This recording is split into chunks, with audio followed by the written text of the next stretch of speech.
can help me out. Henry can help me out.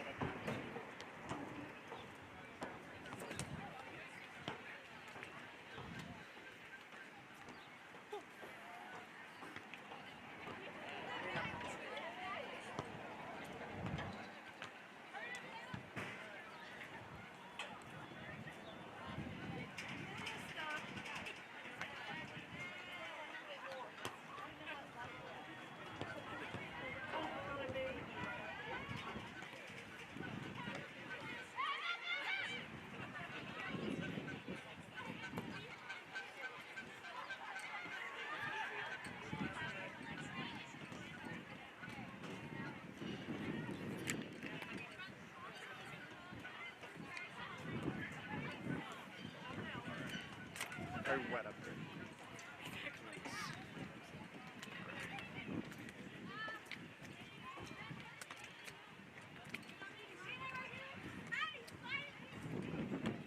Matthew. Nice wet up here. I'm like standing it. At a soggy Pop Murray field. A little bit of rain overnight and this evening makes for a wet field, but a playable field, and should be an interesting game to see how that moisture plays into the game itself. Woodward Boomers have come in at 5-8 with a 3-4 district record. Means that they just missed the playoffs by a game or two, and they are coming in to just end the season on a good point and beating the Heritage All Chargers. Chargers coming in the opposite with an 8-3 total record, 4-3, and just making the playoffs as the 4th seed. They will face Bishop McGinnis, in the first round of the playoffs on April 30th at 5:30. But before then, they have to get past the Woodward Boomers in a non-district game.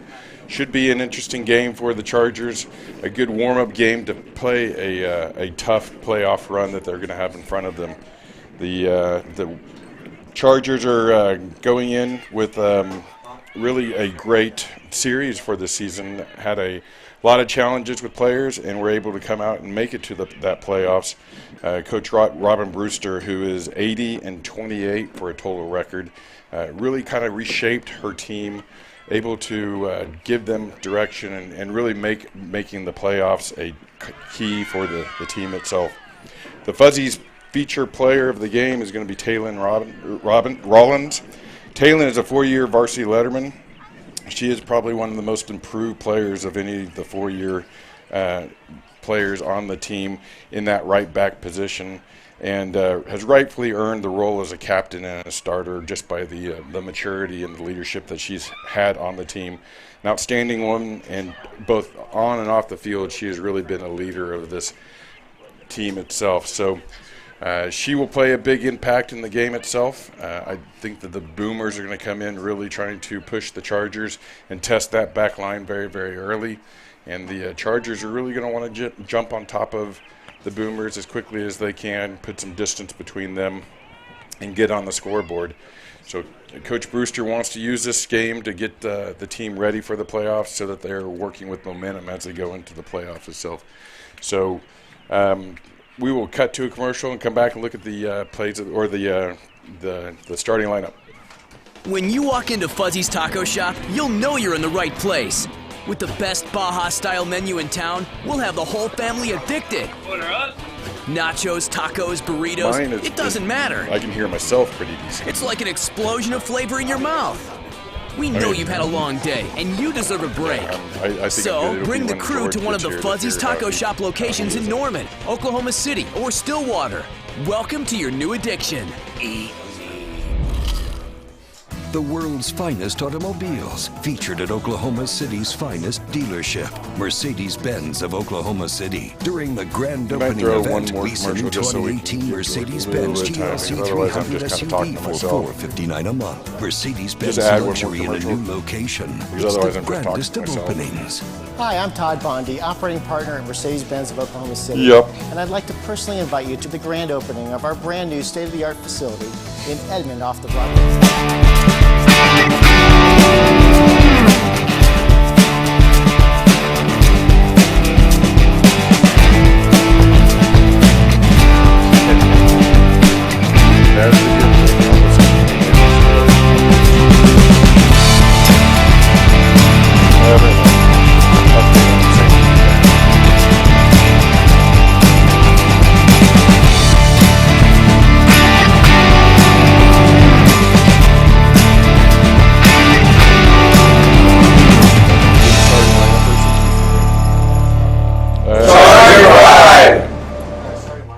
No car does style, performance, and comfort like a new Lincoln.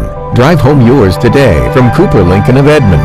With our incredible lease offers, luxury has never been more in reach. Like the sublime 2018 Lincoln MKX, just $569 a month for 36 months. Or the exhilarating 2018 Continental for only $649 a month for 36 months. Both now with zero down payment. That's just what you'll expect from Cooper Lincoln of Edmond on 616 West Memorial Road. And welcome back to Heritage Hall Charger Vision. I'm Brian Gordon, along with the Charger Vision team. You are here to see the Woodward Boomers come in to play the Heritage Hall Lady Chargers. Lady Chargers coming in as the 4th seed in district playoffs. They will be facing Bishop McGuinness next week on Tuesday. But first they have to play the Woodward Boomers, and Boomers are going to give them a pretty good test anyway, just barely missing the playoffs themselves. Our starting lineup for the Chargers. Up front, you have the very fast Laney Gray and the very competent Jalen Johnson. Look for them to play off each other, see if Laney can't get in behind the defense. And Jalen is not afraid to shoot from distance, so hopefully she will take her opportunities as she gets them. Across the middle, we'll have Elena Wilson, the always good Riley Orton, who really is going to have to play a strong game from that center and dictate the play of the game. Macy English is going to be there in the center with Riley assisting her and playing the ball around the field. And then Avery Brown attacking on that wing position. Our feature player of the game, Taylon Rollins, is going to be in the left defense along with Ellie Lewis and Katie Ross in the center, and Emmy Showalter in the right side. And in between the posts is Avery Freeman, looking to have a good game, get a clean sheet for the Chargers, and take the game to a win.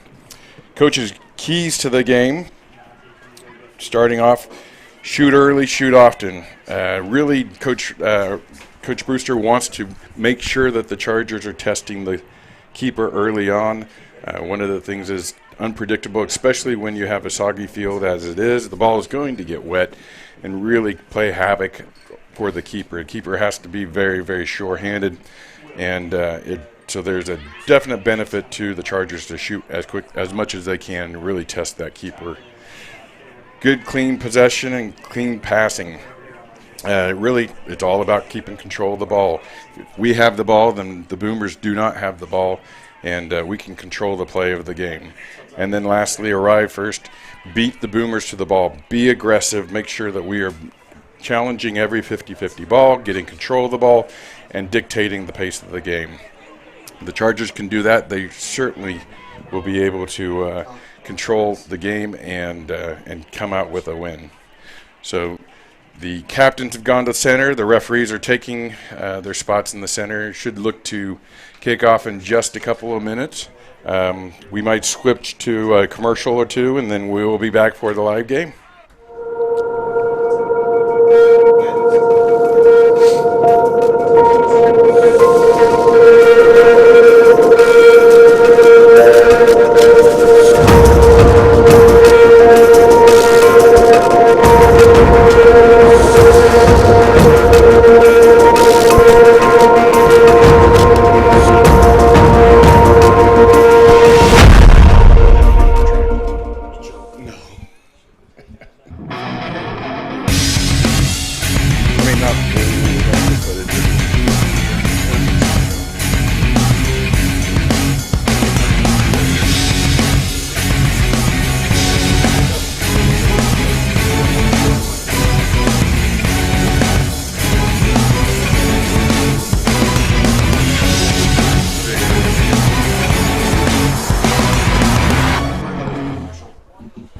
Are you going to do one more commercial?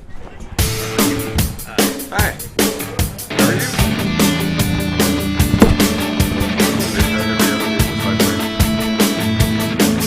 That's right. I told the guys in Brad, I said, hey, bears coming in. Oh, God. The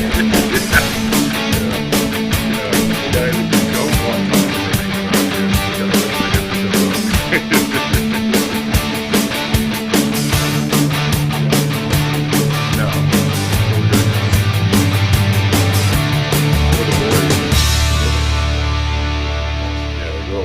so they're playing Bishop. When you walk into Fuzzy's Taco Shop, you'll know you're in the right place. With the best Baja-style menu in town, we'll have the whole family addicted. Order up. Nachos, tacos, burritos, it doesn't matter. Yeah, so It's like an explosion of flavor in your mouth. We know you've had a long day, and you deserve a break. So, bring the crew to one of the Fuzzy's Taco Shop locations in Norman, Oklahoma City, or Stillwater. Welcome to your new addiction. So you have to decide this. And welcome back to Heritage Hall Charger Soccer on Heritage Hall Charger Vision. I'm Brian Gordon along with George Crescent. You are here to see the 4A Woodward Boomers take on the 5A Heritage Hall Chargers in a soggy matchup, non-district matchup that both the teams don't necessarily have a whole lot to play for, but really definitely want to bring it onto the field. The Boomers are coming in having missed the playoffs by maybe a game or so. So really this is a pride game for them, George. Chargers coming in having made the playoffs. They're facing Bishop McGinnis next week. But really they want to continue it and get the momentum moving into the playoffs. Definitely, and it'll be interesting to see. I mean, we've talked about the field before and how it's maintained pretty well and how it drains pretty well, but we'll see. We'll see. I saw a lot of balls just stopping dead in their tracks. So, well, and you know, it did the soft ground plays havoc on the way the ball bounces, especially if you're a goalkeeper and those shots are coming in, where you think it may slow down and stop. All of a sudden, it's skipped and it's kept all the velocity headed towards you. Yeah, we saw a little of that yesterday in the middle school matchup over on the NOKC fields against Deer Creek, where there were some bad one-hoppers here and there off the wet grass. And those fields are pretty well maintained. Yeah. I mean, as far as drainage goes. So. Yeah, so the field quality is really going to play a part of the game for the girls, definitely for the boys after this game, and just see how well it stands up to the rough play of the players themselves. Looks like the referees are checking on something, but we'll get going. Looks like they're checking the goals maybe, but we will get going. So Coach Brewster having to kind of make sure that her players are engaged in this game. Again, not so much to play for in the sense that if they win or lose, it's really going to affect their playoff standing or what they have to do ahead of them. But if you're Coach Brewster, how do you keep the girls motivated? Well, I mean, you would hope that just, you know, being out here wearing the uniform gets you excited enough. Plus, you don't want to go into playoffs flat. You want to have a good performance going in. You also want to be a little bit careful. I mean, not overly cautious, because the last thing you need is an injury or something like that. But I would think you would want to end on a high note going in. Yeah, momentum plays a really big part in soccer, especially youth soccer, and really just to be able to take the confidence in moving into the playoffs. When you're facing a team like the number one ranked Bishop McGinnis team, you know, you're at their field nonetheless.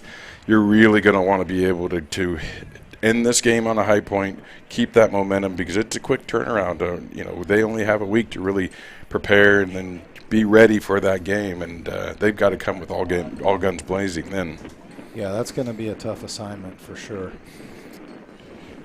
The other within their district, so the Chargers came in number 4th in the district. Piedmont won the district with a 6-1 record. Looks like that they won based off of points difference between them and Santa Fe South, and then Duncan is the other playoff seed for the girls. So some really good representation from our district going into the playoffs. I think that Bishop McGinnis is usually one of the top that you have to really kind of try to worry about getting through, and they'll bring a good game to just about anybody. But the Chargers have been seasoned, and they played some pretty stiff competition, so I think that they should be ready. A lot of it is going to be dictated about how they play today. Yeah. So I noticed that Helen's not on the sheet today, right? She's sitting out. Yeah, so I'm not sure if she's out for the game or if she's starting late. Because it is senior night. That's the other thing we didn't share with everybody, is that today is senior day, so Coach Brewster will start the seniors so that they get some playing time and then bring in anybody who's not necessarily a senior but is a starter. There's Lainey Gray looking for a back post shot. And It's okay. On a day like today, just putting it on frame's not a bad idea. Yeah, exactly. Again, test those keepers. Make sure that they got confidence behind the ball, because all it takes is a slippery ball, and that thing, you're up 1-0 or down 1-0. Yeah. I would imagine Helen's getting the night off, just because, from what we've seen of her this year, she's already probably run an extra game anyways, so she probably needs to rest up. She has does a lot of work, especially in that center mid, and really is a giant contributor to this game for this team. And so, yeah, to have get it to save a few extra minutes is only going to pay dividends in the long run. It's like a throw in for the Boomers. Boomers are in the all white. They're actually working from your right to your left, and the Chargers are in the striped blue and gold, working from the left to the right. Kind of feel like the Boomers are not going to be in all white by the end of the game, just because it's going to be a messy field out there. If they're in all white at the end of the game, that means that it's a 8-0 drubbing, and that they chose to just give up goals instead of get dirty at all. They became spectators at that point. Exactly. I can't figure out rural Oklahoma, because Woodward, I would think, would have a better team. You've got these other smaller towns like Newkirk, and not that Duncan's smaller than Woodward, but it's just interesting. There are some smaller towns in Oklahoma that have much stronger soccer teams, and I would think Woodward would be representing themselves a little bit better.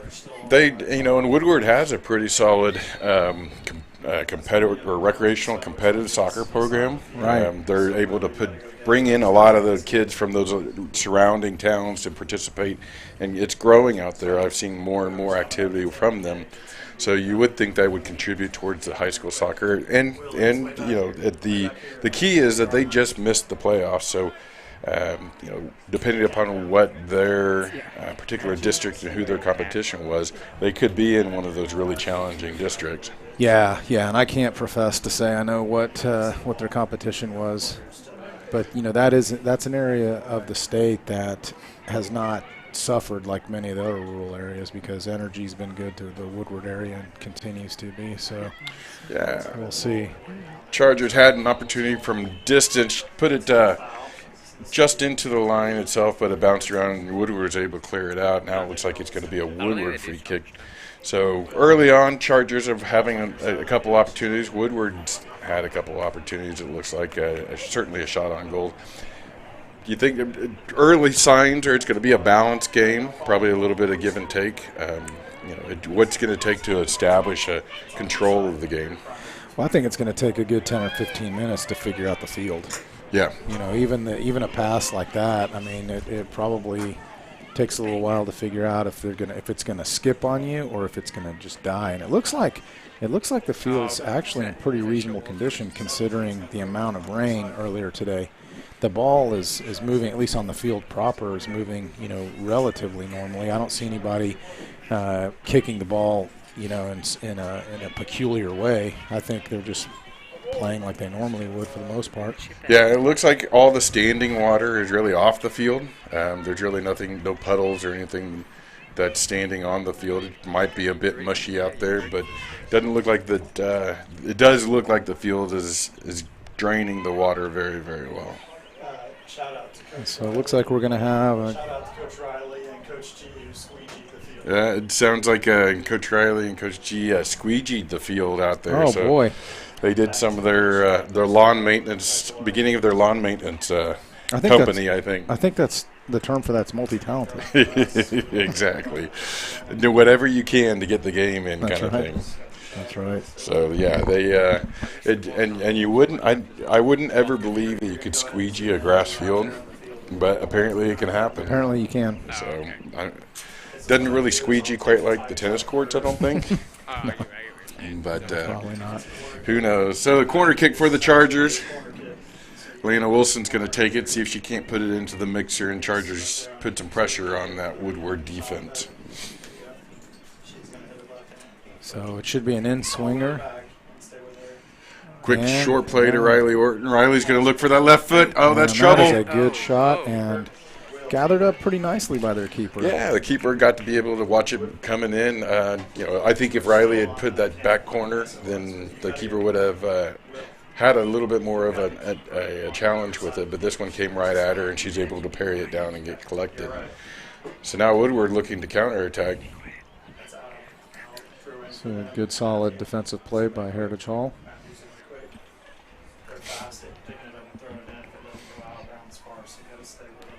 This could be trouble, and that just goes wide. So the Chargers had a good amount of success this season. They played, I guess it was, they played yesterday and won 1-0 against Western Heights, at Western Heights, or here, and had a really good win.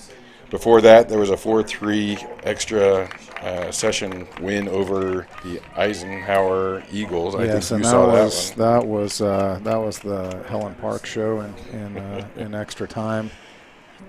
Really a schizophrenic game, though. I mean, the first half, Eisenhower could do nothing. In the second half, they looked like they might be the best team in the state. So it was really a crazy game to watch. But anytime you beat Western Heights, that's a good win. 1-0 is tight, but, Coach Brewster will take it. There's a great save by the keeper.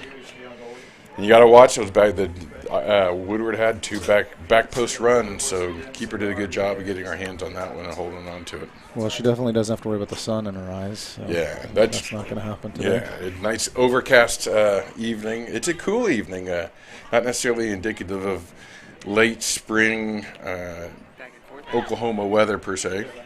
Here's Lady Gray. Opportunity for a cross, and then we have another corner.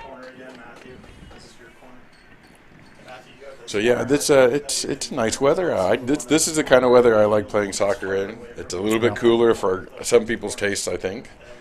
But for me, I could handle this consistently. No, this is great weather to play in. Maybe not watch outside the press box. But all the soccer moms out there are probably thinking we're crazy, but definitely good soccer weather minus the rain. Anybody who not from the area, there was a pretty good storm that went in last night, came through late last night, and then consistent rain this morning.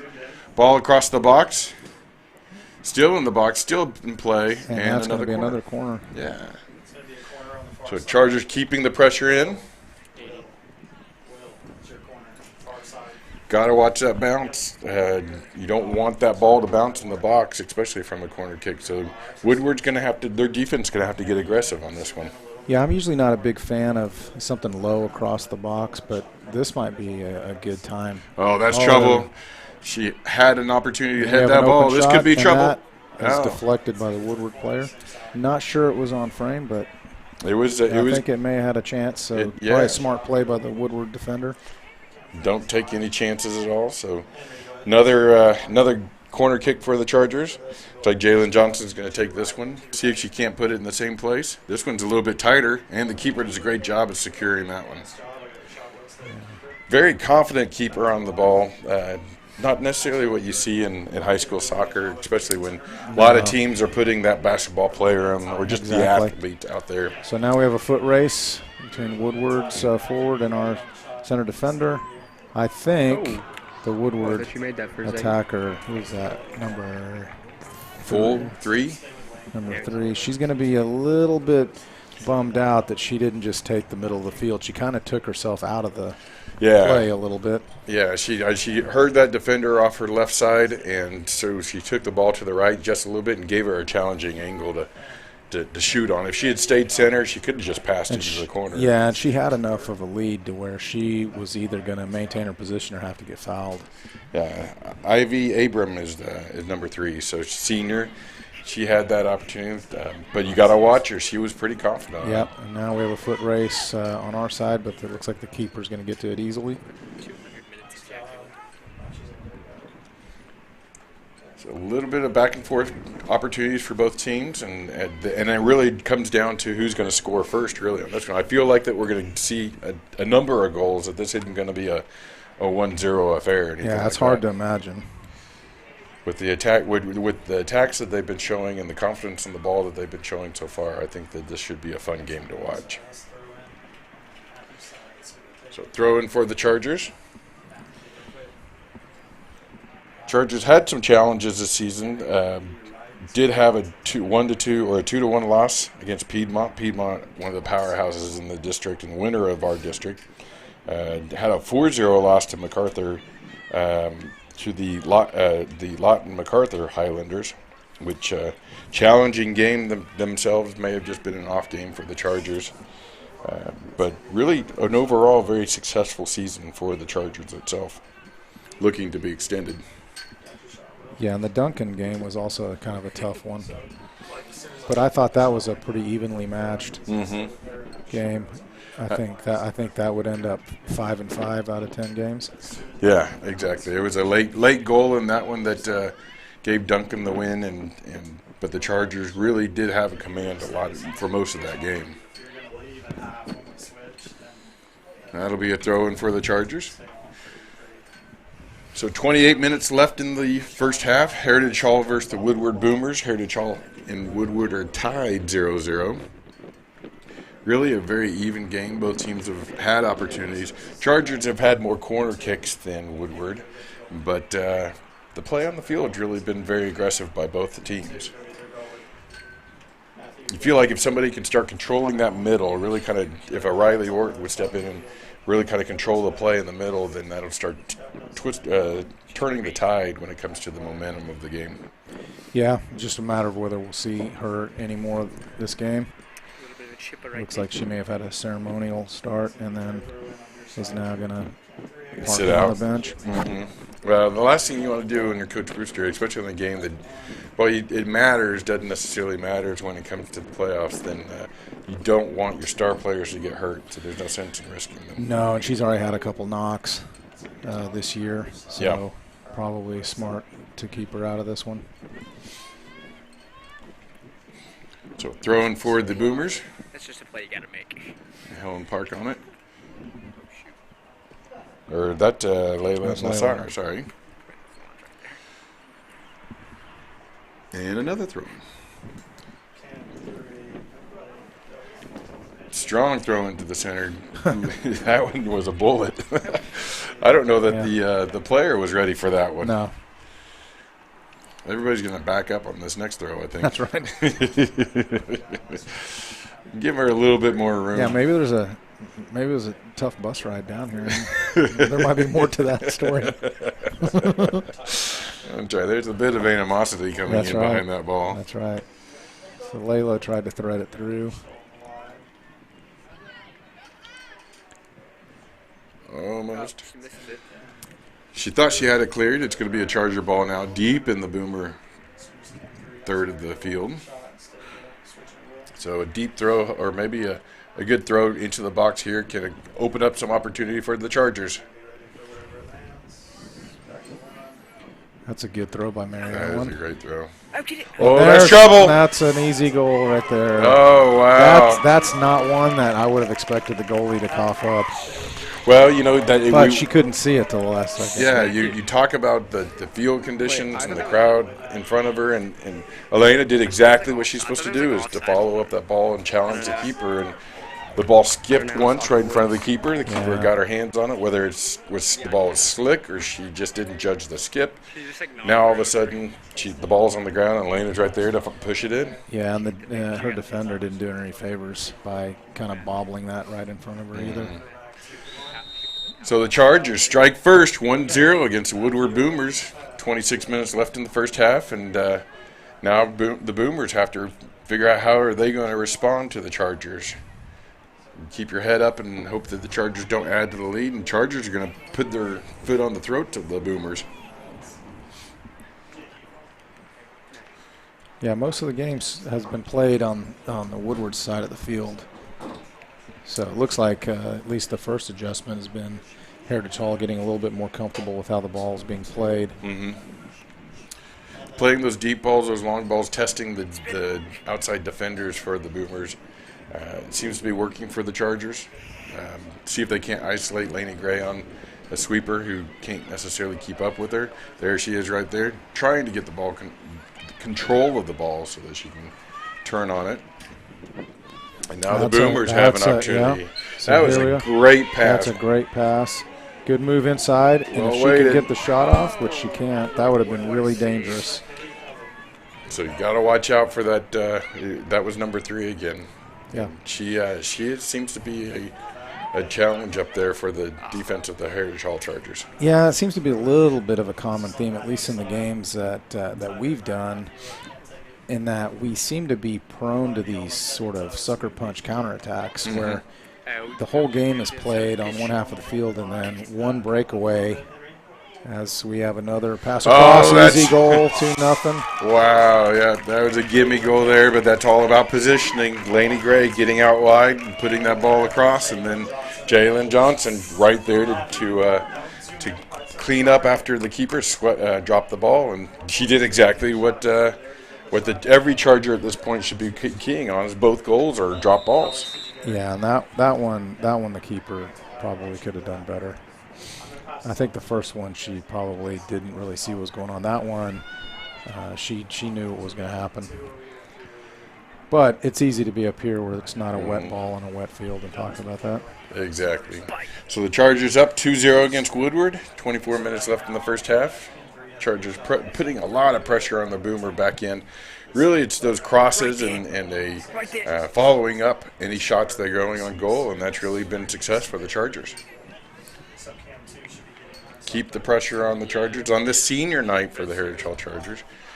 In between the two games, between the boys' game and the girls' game, we'll have our senior night festivities for the Charger sports and honor some of these fine girls that have gone through our program and really contributed to the success of the program. Marianne Showalter there, who's had a pretty solid season, I would say, definitely as a freshman.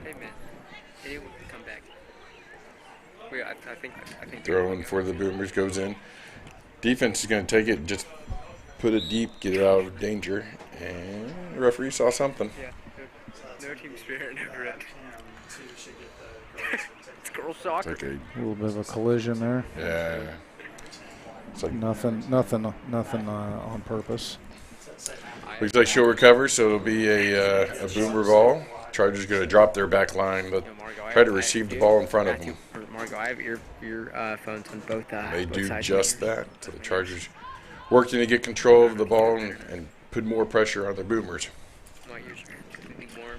Got a free ball down the side. Good Taylor play by Rollins. her. Can you throw in? So Taylor Rollins challenging on that far side, does a good job at collecting the ball and putting it out of danger. Still a Boomer ball, though.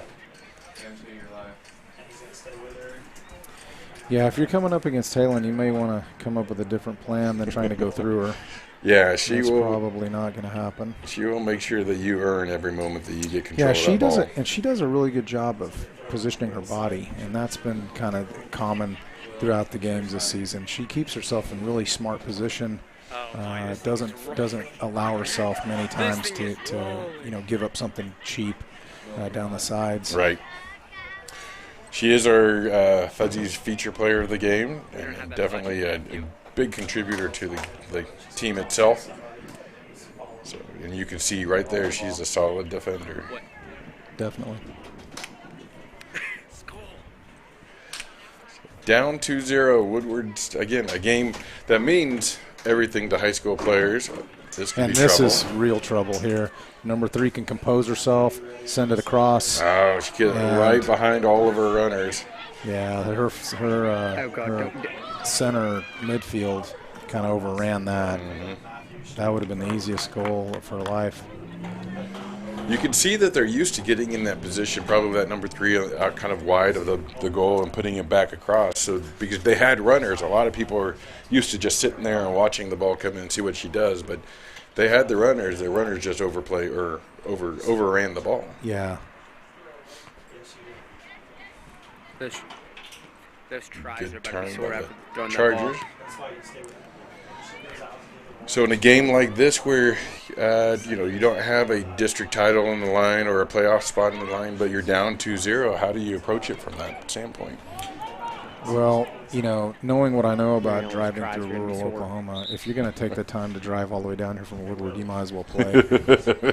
I mean, if you weren't planning on playing, you could just mail it in without making that trip, because I can assure you there's not a great way to get to Woodward from here.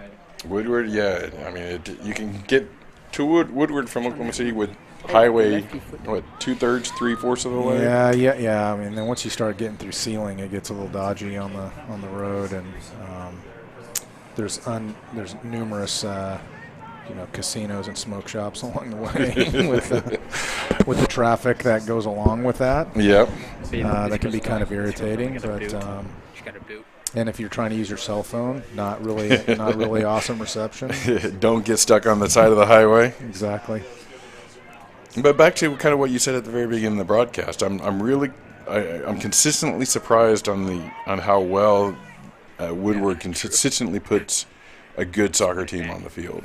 And where do they draw those players from, and where are they finding that talent? Because again, Woodward's not a giant town in Oklahoma. No, and I don't know if they get people from the area, because if Shattuck doesn't have their own team, then I guess they could pull some players from Shattuck, or they could maybe even pull up some players from not Elk City. I'm blanking on that town just north of Elk City. Kind of like Kingfisher does. Uh-huh. I mean, the players that play for Kingfisher aren't all from Kingfisher. I can promise you that much. Right. Weatherford is out there, and they have a good, solid program. I think Weatherford and Clinton are safe, but I think once you get into Woodward area, I think, and then who knows what's going on in the early part of the Panhandle. Obviously, right. Guyman has their own team and does just fine. Well, and that's the challenge of a town like Woodward or a school like Woodward, is they find themselves playing those towns that are close to them a lot. You'll see a Woodward-Guyman matchup quite a lot, I think, because of proximity and ease. And it's an easy drive from Woodward to Enid. The unfortunate thing is that Enid is there, and that's probably not going to work out real well most of the time. A size mismatch there, a little bit of size mismatch.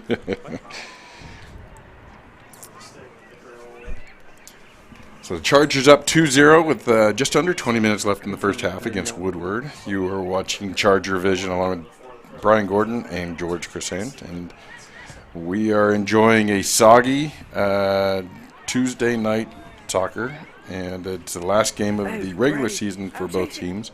Chargers looking to... And the Woodward defender kept us completely onside. Just dropping off too much. Yeah. She I think was playing indoor soccer for a second. So judging by the uniform situation, looks like everyone's kind of out for a stroll. All the Woodward uniforms are still pretty white, and except for the goalie. The goalie looks like argue with that thought. Goalie looks like she's played a couple games. Yeah. Right now. Well, and this is again, it's senior night. That's a great shot. And did that go out? Nope. But this is senior night is a good night, and on our last game that doesn't necessarily have a whole lot to play for the remainder of the season. Good night to get some of the people who don't get all the minutes in to get some good minutes and finish their soccer season on a high note. Yeah. So was that Jalen that hit that? I think it was. Did she get that last shot off? I think she did. That was hit really nicely. So we throw in for the Chargers. Mary Ellen Showalter looking to throw it in, but she's going to get subbed out. So it'll be handed over to Elysium Gary.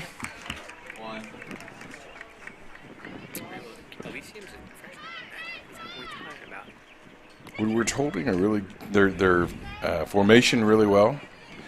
Keeping space out there. Holding her shape, and then this number 3 can run. She's got some speed. You have to believe that she's being looked at by somebody. She definitely looks the part. I mean, she's solid on the ball, has some speed, has good vision. Gary's making an immediate. She knows it. I mean, her crosses have been on point. Yeah. She's not afraid to get kind of into it with the defense. No. She's not afraid at all. I would suspect that if she gets any more opportunities, we might find one in the back of our net. Right. So it's good to have 2 goals. Give ourselves a little bit of cushion. Well, that's one thing we did say is we did expect there to be a number of goals in the game, that it wasn't going to be just a 1-point affair. No. And Chargers are certainly taking that idea and run with it. The Woodward's knocking on the doors a couple of times, and you feel like that they're getting finally get there. Yeah, they're starting to get a little more organized in their attack. And so just like that's a loose ball, and our goalie finally captured it. Again, the keepers are coming in, getting handling of that ball if it hits the ground is really challenging the keepers. Yeah, I think today as a keeper with the conditions, I think you got to think more like a baseball catcher, right? You got to just kind of smother the ball. Yeah, because you could get in trouble trying to handle it cleanly. And I think that's exactly what happened with the Woodward keepers, that she tried to handle it cleanly and didn't smother it, and the ball just dropped right there. And the Chargers wisely had somebody with pressure on them right at the bat. It's like a sub for Woodward. While we have a second, we want to say thank you to Quail Creek Bank for supporting us again this year. It's your connection to better banking. QuailCreek.bank. It's a member FDIC. And Charger Vision would also like to thank Venue Catering for their continued support. They take amazing care of our students every day at lunch and serve the state's best gourmet concession. So make sure you run by the concession.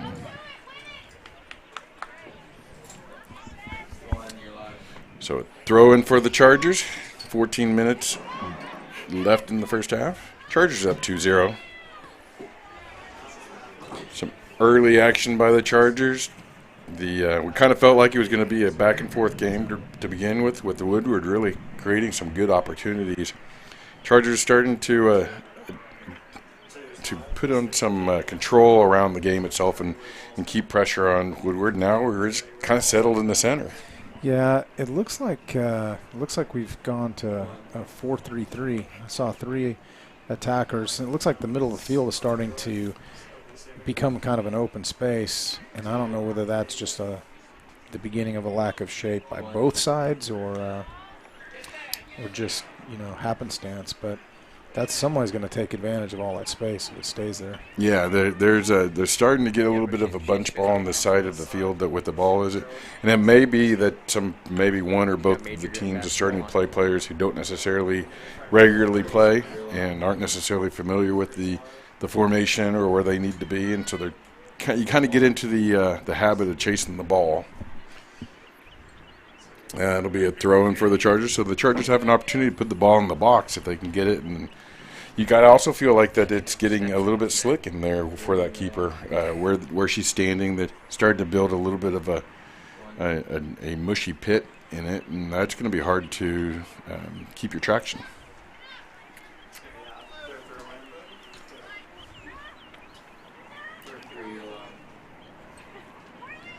Throw into the center. Oh. And that'll be a free kick. Yep. Again, you kind of watch out for these balls because if she puts it in just in behind the defense, and it's going to have room to bounce in front of that keeper. If the keeper's sitting on her line, that traction's not always the best thing. Yeah.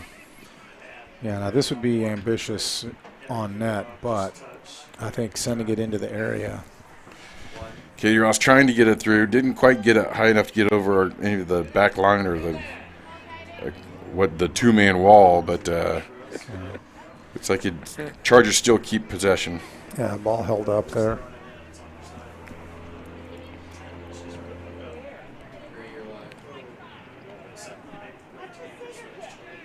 Chargers putting it into play and see if they can get some action. That lady. Why not take a quick shot? And again, the bouncing ball. Oh, you got to be careful there and having somebody follow in. That was tricky. That was very tricky. Again, you never know what the ball's going to do on a wet field like this, and it hits a soft part and may die on you. Or that one seemed to hit pretty solid ground and bounced a little bit higher than the keeper expected. Well, the curious thing is the saves that the keepers have made versus the ones they haven't. I mean, there's no predictability here. I would have predicted that to be very routine, and it was kind of tough. Well, and I think part of it comes from, again, the keeper is standing in a mud pit. The ball's a little bit to her right and to her left. All it takes is one slip, and now you can't reach that ball. It looked like she was actually, rather than moving her body behind the ball like most keepers are trained to, she was just reaching for it. Yeah. And that makes it a little bit more unsure about whether you're going to be able to field that ball. You're asking for something to go right through your hands. Yep. On a day like today. Which that'll play into the boys' game after this, because the field is going to continue to get worked on and and soggier and muddier, and so the stability of the boys. And now number 3 she's off to the races again.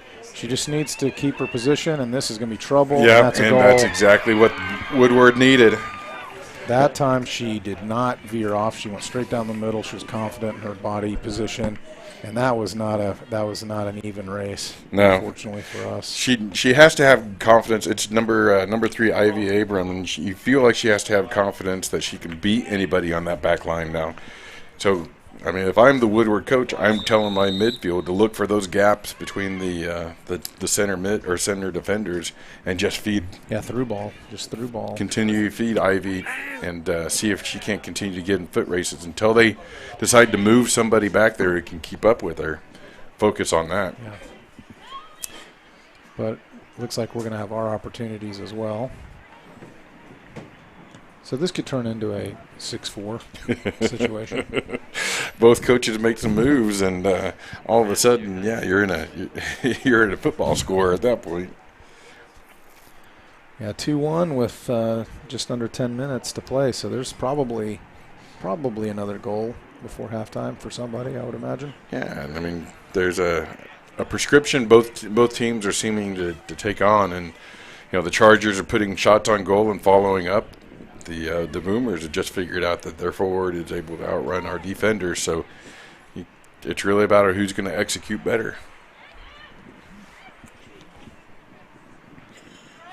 Yeah, this is where we're kind of leaving the middle of the field again open, and so there's going to be some opportunities for Woodward. Yeah, if the Woodward midfielders can control the ball and be able to turn on it and get their head up, then I think that could spell some danger for the Chargers. Now, I have seen Coach Brewster put some speed on the backside in instances.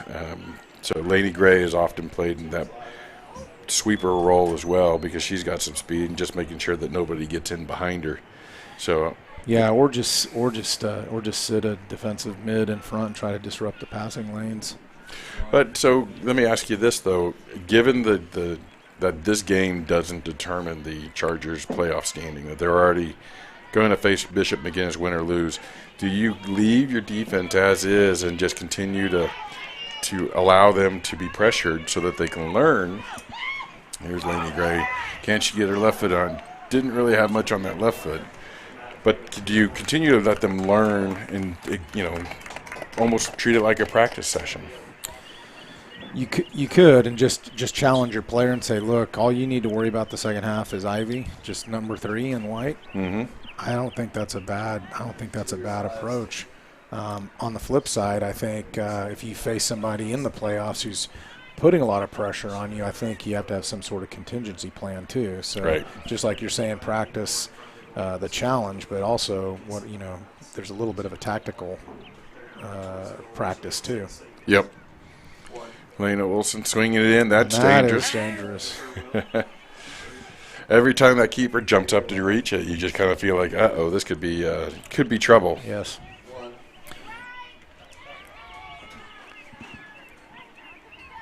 So Tuesday night in cool Oklahoma weather, soggy Oklahoma weather. Chargers up 2-1 over the Woodward Boomers in a non-district game that ends the season on senior night for both teams, ends the regular season on senior night for both teams. This is the Boomers' last game of the year, and Chargers will play at least one more against Bishop McGinnis next week as they enter the playoffs. Charger girls, that is. So the Chargers using this as maybe a momentum or to get their players playoff ready.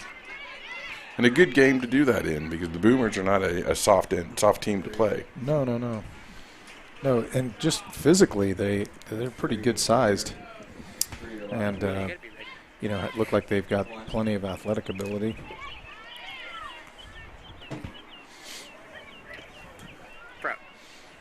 Boomers looking to spread the field a little bit more. That one will just drift out. Yo, Matthew, download WGT. So 6 minutes left in the first half. Chargers go up early on 2 goals, both goals off of keeper drops. pressure on the keeper, and the keeper wasn't able to handle the ball cleanly, and our player was right there to be able to push the ball in. And then Boomers just scored when their forward, Ivy Abram, was able to get behind our 3 sweeper defenders and really just calmly put it in the side of the net.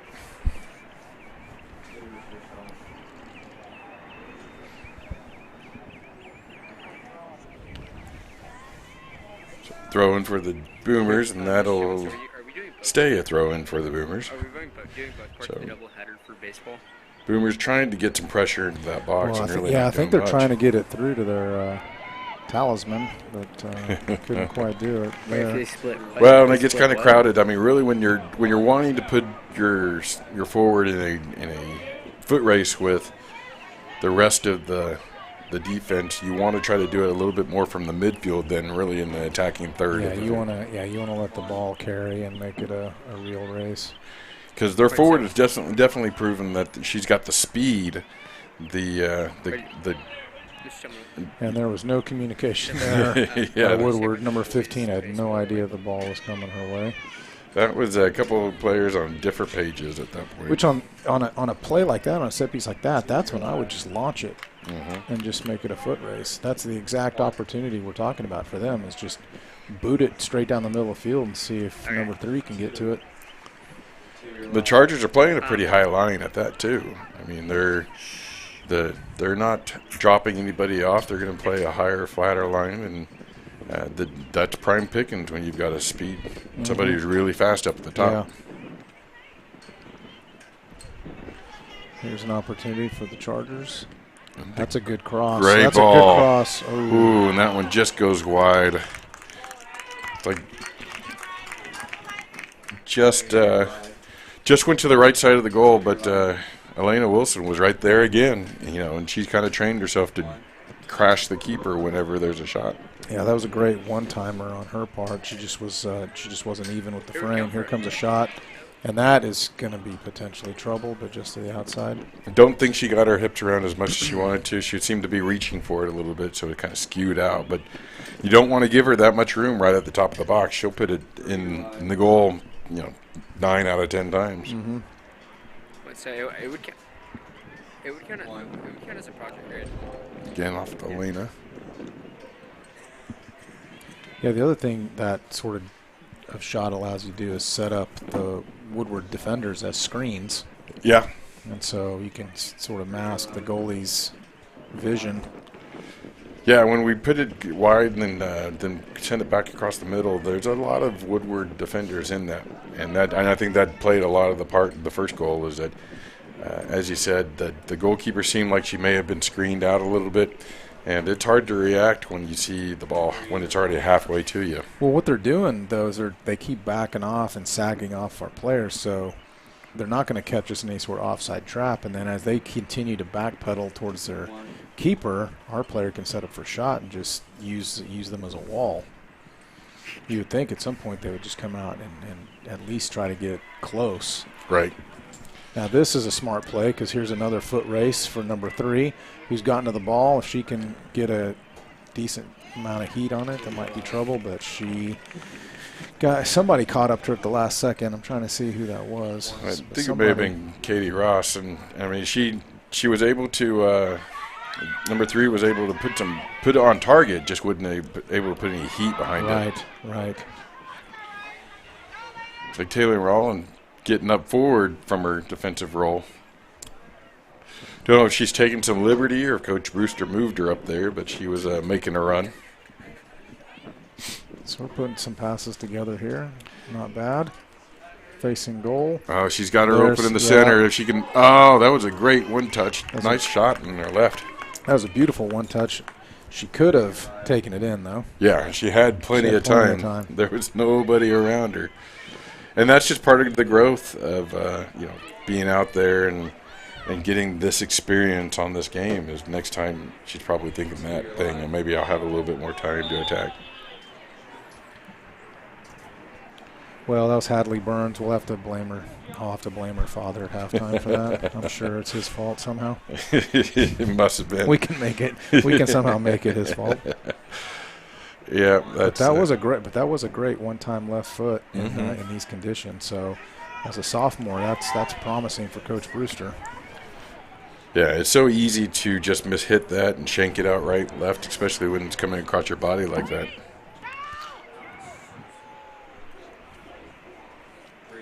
Chargers putting a little bit more pressure on them, maybe trying to control that midfield if they can get some ball possession. Yeah, they're doing a much better job of controlling the middle of the field. That was a nice call for Heritage Hall by the linesman. I'm not totally sure that she was offsides, but we'll take it. Yeah, that would have been a close one. The VAR may have overruled the linesman on that one, but unfortunately they needed the Tottenham game earlier, so exactly. And that will do it at halftime. Chargers up 2-1 over the Woodward Boomers. We'll break to some halftime commercials and come back and review the first half. Since 2014, our fans have been the backbone of the club. Fans keep supporting us on the field, in the community, and are the driving force of our success. Our fans create an exciting atmosphere that drives charisma, excellence, and passion. Energy fans, we thank you and welcome you to year number 5.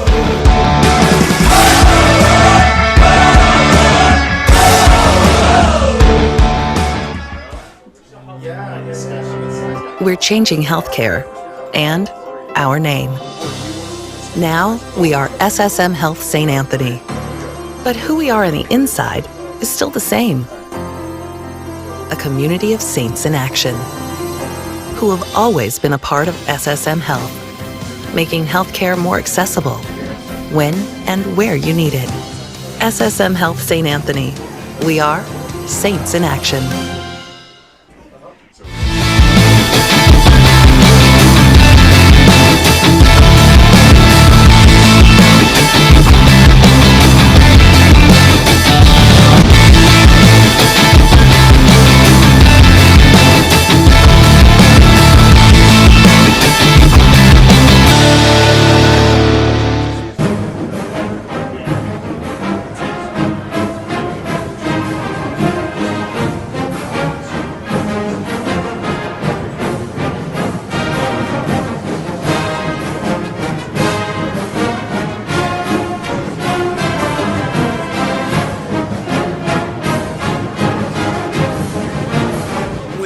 Into Fuzzy's Taco Shop, you'll know you're in the right place. With the best Baja-style menu in town, we'll have the whole family addicted. Nachos, tacos, burritos, it doesn't matter. It's like an explosion of flavor in your mouth. We know you've had a long day, and you deserve a break. So, bring the crew to one of the Fuzzy's Taco Shop locations in Norman, Oklahoma City, or Stillwater. Welcome to your new addiction. The world's finest automobiles, featured at Oklahoma City's finest dealership, Mercedes-Benz of Oklahoma City. During the grand opening event, lease a new 2018 Mercedes-Benz GLC 300 SUV for $459 a month. Mercedes-Benz luxury in a new location. It's the grandest of openings. Hi, I'm Todd Bondy, operating partner at Mercedes-Benz of Oklahoma City, and I'd like to personally invite you to the grand opening of our brand new state-of-the-art facility in Edmond off the Broadway extension.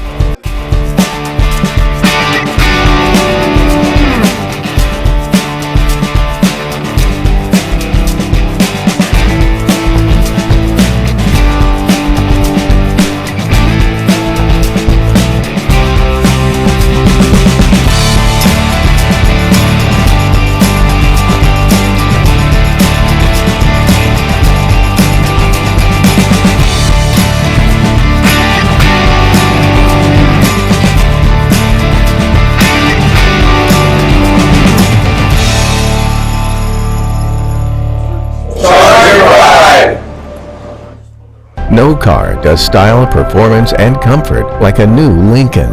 Drive home yours today from Cooper Lincoln of Edmond. With our incredible lease offers, luxury has never been more in reach. Like the sublime 2018 Lincoln MKX, just $569 a month for 36 months. Or the exhilarating 2018 Continental for only $649 a month for 36 months. Both now with zero down payment. That's just what you'll expect from Cooper Lincoln of Edmond on 616 West Memorial Road.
When you walk into Fuzzy's Taco Shop, you'll know you're in the right place.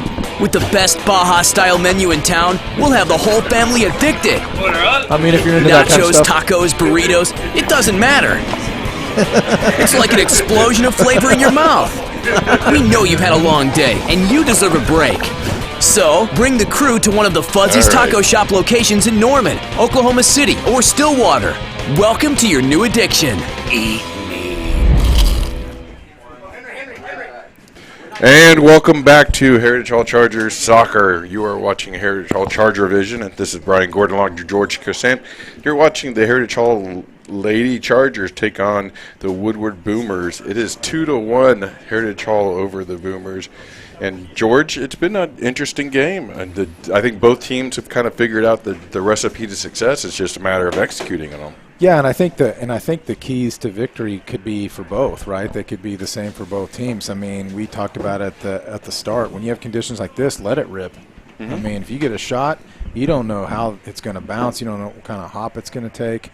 The second one's a little more challenging. I mean, good possession and clean passing. That's nice. That's nice to talk about. But not sure it's going to happen with the field conditions today. Even though at the end of the first half, it looked like both teams had kind of settled down and were getting some link-up play. And then obviously you want to be first to the ball for a couple of reasons. I mean, the obvious one is to get the ball. But secondly, there's going to be some mishaps. And we've seen some mishaps from the goalkeeper for Woodward. And there's going to continue to be. You should not assume that anyone is going to get a clean first touch. So get to the ball. You don't know what's going to happen. Stay aggressive, and then I would add a fourth one. After seeing the first half, I think you and I would both agree. You better figure out where Ivy is. Woodward. Number 3 for Woodward, Ivy Abram, and she is fast. She's confident on the ball. She's really shown a good shot on the ball. She hadn't gotten everything she wants around of it, but she's learning through the game as well. That's one of the big things. Is if you watched a little bit earlier, she's had a couple of breakaways behind her defense, and the first one she took wide, realized she was wide, didn't really leave herself a good angle. The next one she went right down the center. She went right down center, and then she's had a couple setups that, frankly, her teammates have kind of let her down on by overrunning or not kind of going to space, because I think she's got better than average vision, too. I mean, when she gets the ball, she's able to look up and see what's available. Yeah, we've got some instant replays. You pick them up, we'll talk through them. So this looks like it's the first goal for the Chargers, and that's Elena Wilson just doing exactly what she needed to do and being in there. and then Jalen Johnson. And that, to your point right there, proves, I mean, just challenging the keeper, following up on the shots, really doing that first one, that first key to the game is putting the ball on goal and see what happens. Yeah. I mean, I think if you just continue to charge the net and be aggressive going to the ball, I think there's more of that. I don't think this game ends 2-1. No, I think that both coaches are learning from the first half of the game. Both coaches are able to kind of figure out exactly what's working for them and what they want to get out of this game. And I would be, if I was the Woodward Boomers, I'd be playing that ball over the top and through the middle, seeing if we can isolate Ivy again. If I was Coach Brewster, I'd be telling my team to control the middle, take their shots, and follow every shot. Yeah, and then some of it too is just disrupt the lanes, just get in the passing lanes. Yeah, the Boomers have been really trying to pick out the center, not really playing on the wide. Chargers are taking a little bit different approach and playing down the sidelines themselves. So should be a fun first half or second half to watch and see how they adjust. Referees are making their way out to the field now, so hopefully they will be able to get things started here pretty quickly. But certainly a fun game on a cool evening. Field's a little bit soggy, some standing water out on the outside of the field, but the pitch itself looks like it's really, really good shape. Yeah, much better than expected. Yep. Well, and Heritage Hall's always had a good grounds crew. It sounds like they had some extra players today with Coach Riley out there squeegeeing. Exactly, and if you've got people willing to squeegee the field, then it's gonna be better than expected all the time. Exactly, going above and beyond as a head coach of the soccer team to go out and squeegee some grass. So referees are in their spot, getting ready. Looks like we'll get things kicked off, and so 40 minutes left in this game itself. Chargers up 2-1. And it looks like Coach Brewster is going to continue to rest her star players and just kind of let the people out here decide the outcome. Yeah, get some valuable playing time for maybe your non-seniors. Get some players that don't necessarily come out and play the game that often. Get them on the field. And Coach Brewster's got a bit of depth. I mean, the players on the field they haven't dropped really from a capability standpoint. You're just adding to that experience. Right. Yeah, the number of freshman and sophomore players out here is I would think higher than you would normally expect to see at the varsity level. Yeah, especially for a club like Heritage Hall or a school like Heritage Hall, where you get a lot of popularity around the sport. Right. Good communication between the defenders, Mary Ellen Showalter, getting called off by her center back, who I believe is Katie Ross. Keeper's going to have to watch her footing back there. That end is starting to get a little bit muddy in front of the keeper's box from the Boomer keeper. Definitely was having to deal with that beforehand. Now it's the Chargers keepers are going to have to watch out for that. And here's something that's somewhat dangerous, but our keeper came out and gathered it up. And again, that's one of these things where Ivy, number 3 for Woodward, she saw that pass through, and her teammate did not see it until it was through. And that one-step difference could have been a goal. Yeah. Because that allowed our keeper to gather the ball.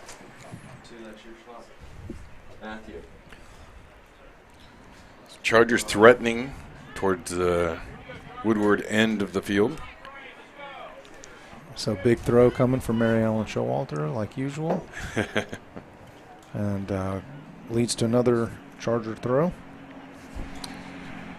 While we have a second, we want to say a big thank you to Texadelphia Social Grill, a presenting sponsor of Charger Vision since 2013. Tex-Mex meets Philly cheesesteak, and your taste buds are the winner. Stop by at Lower Bricktown location and make every day a Texadelphia day. And Garrett. Yeah. That's a great cross. Yeah, if you can get control, that bouncing ball just got away from her. We had a major leaguer and a D1. Yeah, Mace English, I thought was going to get around on that. So the Chargers are going to face a McGinnis side, 11-3-1. in the first round of the playoffs. They will face them next Tuesday, April 30th at 5:30.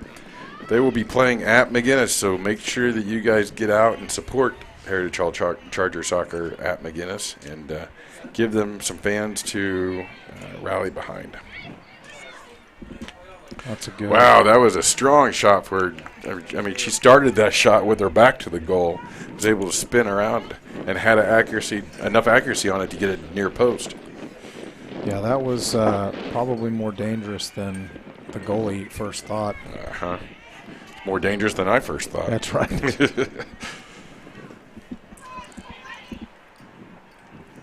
Trying to hit out Lainey Gray in that center. She's got a lot of company in that center. I think people have started to realize her speed and making sure to play. This is where that is not a bad play. It's a little ambitious, but you might as well try it. You might as well try shooting, even if it's a little outside your usual range. Well, the game's kind of gone that way. That if nothing else, you want to make that keeper prove that she can consistently hold on to that ball. So 2-1 Chargers. Working towards the boys' game. Boys' game will be right after this one, but in between the boys and the girls' game, we will have senior night, where we honor all the seniors of the program, both boys and girls. So it should be a fun one. Stay watching for that one. It's always interesting to see where some of these players are going and what the next level of schooling is going to be. A lot of really great schools being represented by these players. This could be potentially dangerous if this Woodward player makes the right pass. And fortunately, we were able to clog up the middle and intercept, force the play backwards into the Woodward area. But they almost sprung their forward. Yeah, and their forward way off now, but they were almost there. The Chargers are starting to try to get into a little bit of an offsides trap. If you watch the Charger line. Yeah. Now that's a free ball. Will the keeper come out? Yeah, the keeper's got to come out. A little bit heavy.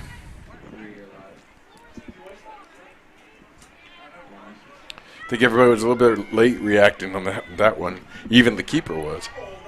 Yeah.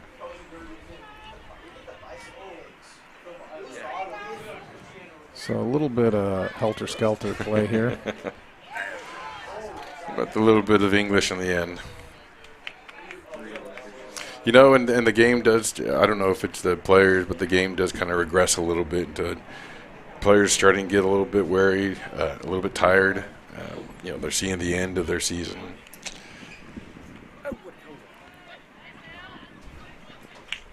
Oh. Looks like we got treats catered up to the broadcast booth. That's always a good thing. You got to keep enough sugar in the commentator's system to get through the next couple of games. And that was a big collision. Number 8 for Woodward is going to get booked.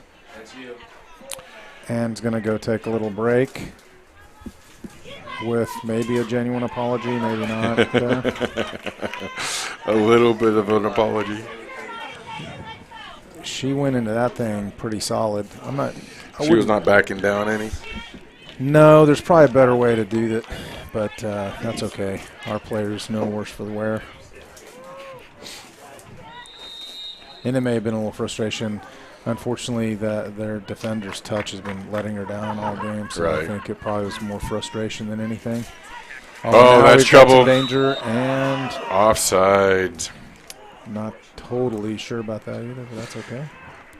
Well, she had a point blank opportunity and just put it wide. She heard footsteps or saw the keeper coming out. Something. Yeah. She's going to want that one back, even whether she was offsides or not, though. True. So a goal kick for the Boomers. Ooh, that one was a little bit of. I'm not sure how. I saw her hit her chin, but not just her hand. I think you should probably cut her some slack if it hits her in the face like that. Might check her eyes first. That'll be a clear out, so throw in for the Boomers.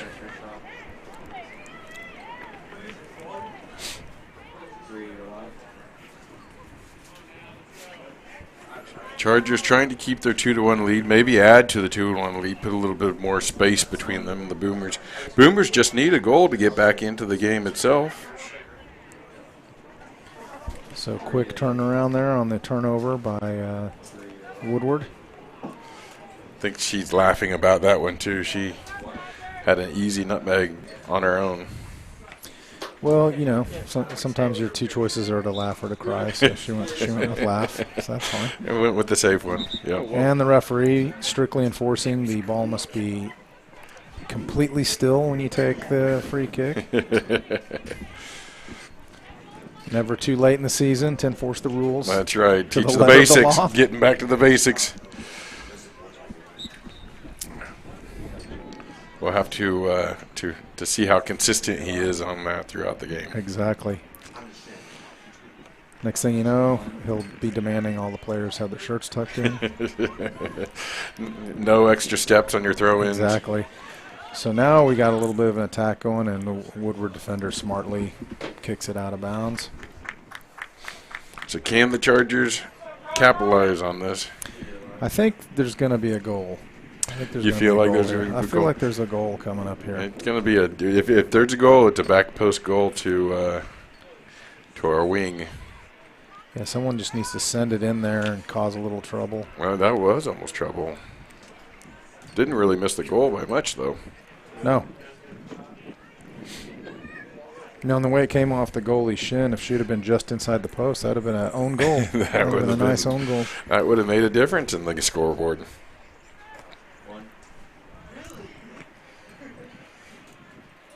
Heritage Hall putting some more pressure. Oh, and it's that bouncing ball that, especially you see that in girls soccer a lot. That bouncing ball when you're just, for those of you who watch soccer a lot, you're hoping that they'll bring it down, control the ball, create some passes, and that's the girls. Sometimes you just get into an environment where you're kicking the ball in the air and it stays in the air. Yeah, I think on that one though, I think there was a bit of concern about the potential for contact too. Right. You know, she kind of put the ball out in front to avoid a massive collision after seeing one of her teammates run over just about 5 minutes ago. So an opportunity for the Boomers. Can she get the ball over the back line? It's on target. Great job. Nicely saved.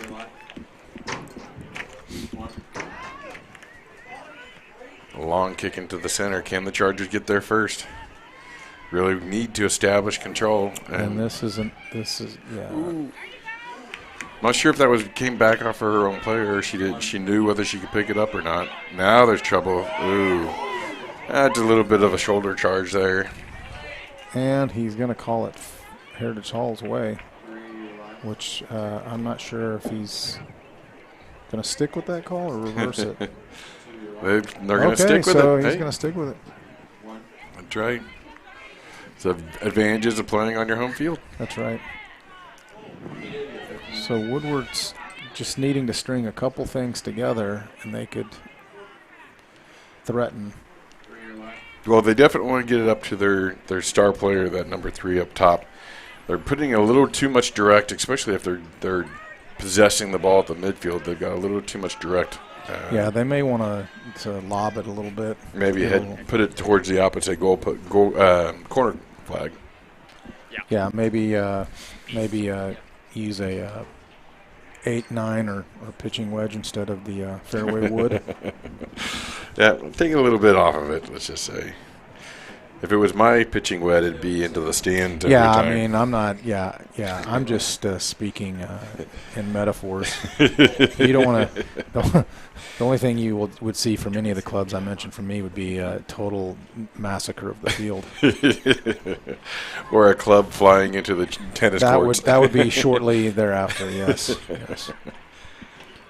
So Heritage Hall is trying to put some passes together and get something organized. I mean, you just feel like if she can get a breath of space and have a shot. And she's got the opportunity it is, just kind of like that. She was diving in. There was a bit of a crowd in the center, but you kind of felt like she had the momentum. If she could keep that path toward the center, I feel like she would have had an opportunity on goal. Yeah. She got herself a little bit out of position, though. So, under 30 minutes left in the game itself. Heritage Hall 2, Woodward 1. Heritage Hall girls soccer. Last game of the season before the Chargers enter the playoffs. got probably a fairly difficult road ahead of them from a playoff standpoint. First, they have to get past Bishop McGuinness, who is a solid girls program, really doing well. 11-3-1 for their total record at the moment. And so the Chargers using this as a good tune-up game for the Chargers itself. See if they can move into that game with some momentum. Chargers in a position to be able to do that now. And this is going to be gathered up by Heritage Hall. I thought they might try something through the middle there instead of going down the wing. So they're kind of leaving a huge gap for us in the middle of the field, it looks like. Yeah. And so they're having a little trouble linking up from their back line up to the forwards.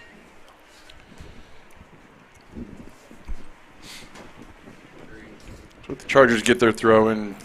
Everybody's kind of bunched on that side. You want to see a little bit more control, maybe switching the fields and counter-attacking on this side a little bit better.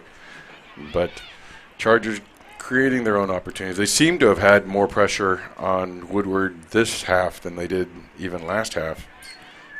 Definitely dominating the ball much more. Yes, yeah, possession's definitely in favor of Heritage Hall. But again, you're seeing that ball up in the air quite a lot. Not really played two players, just in the air and hoping that a player settles under it.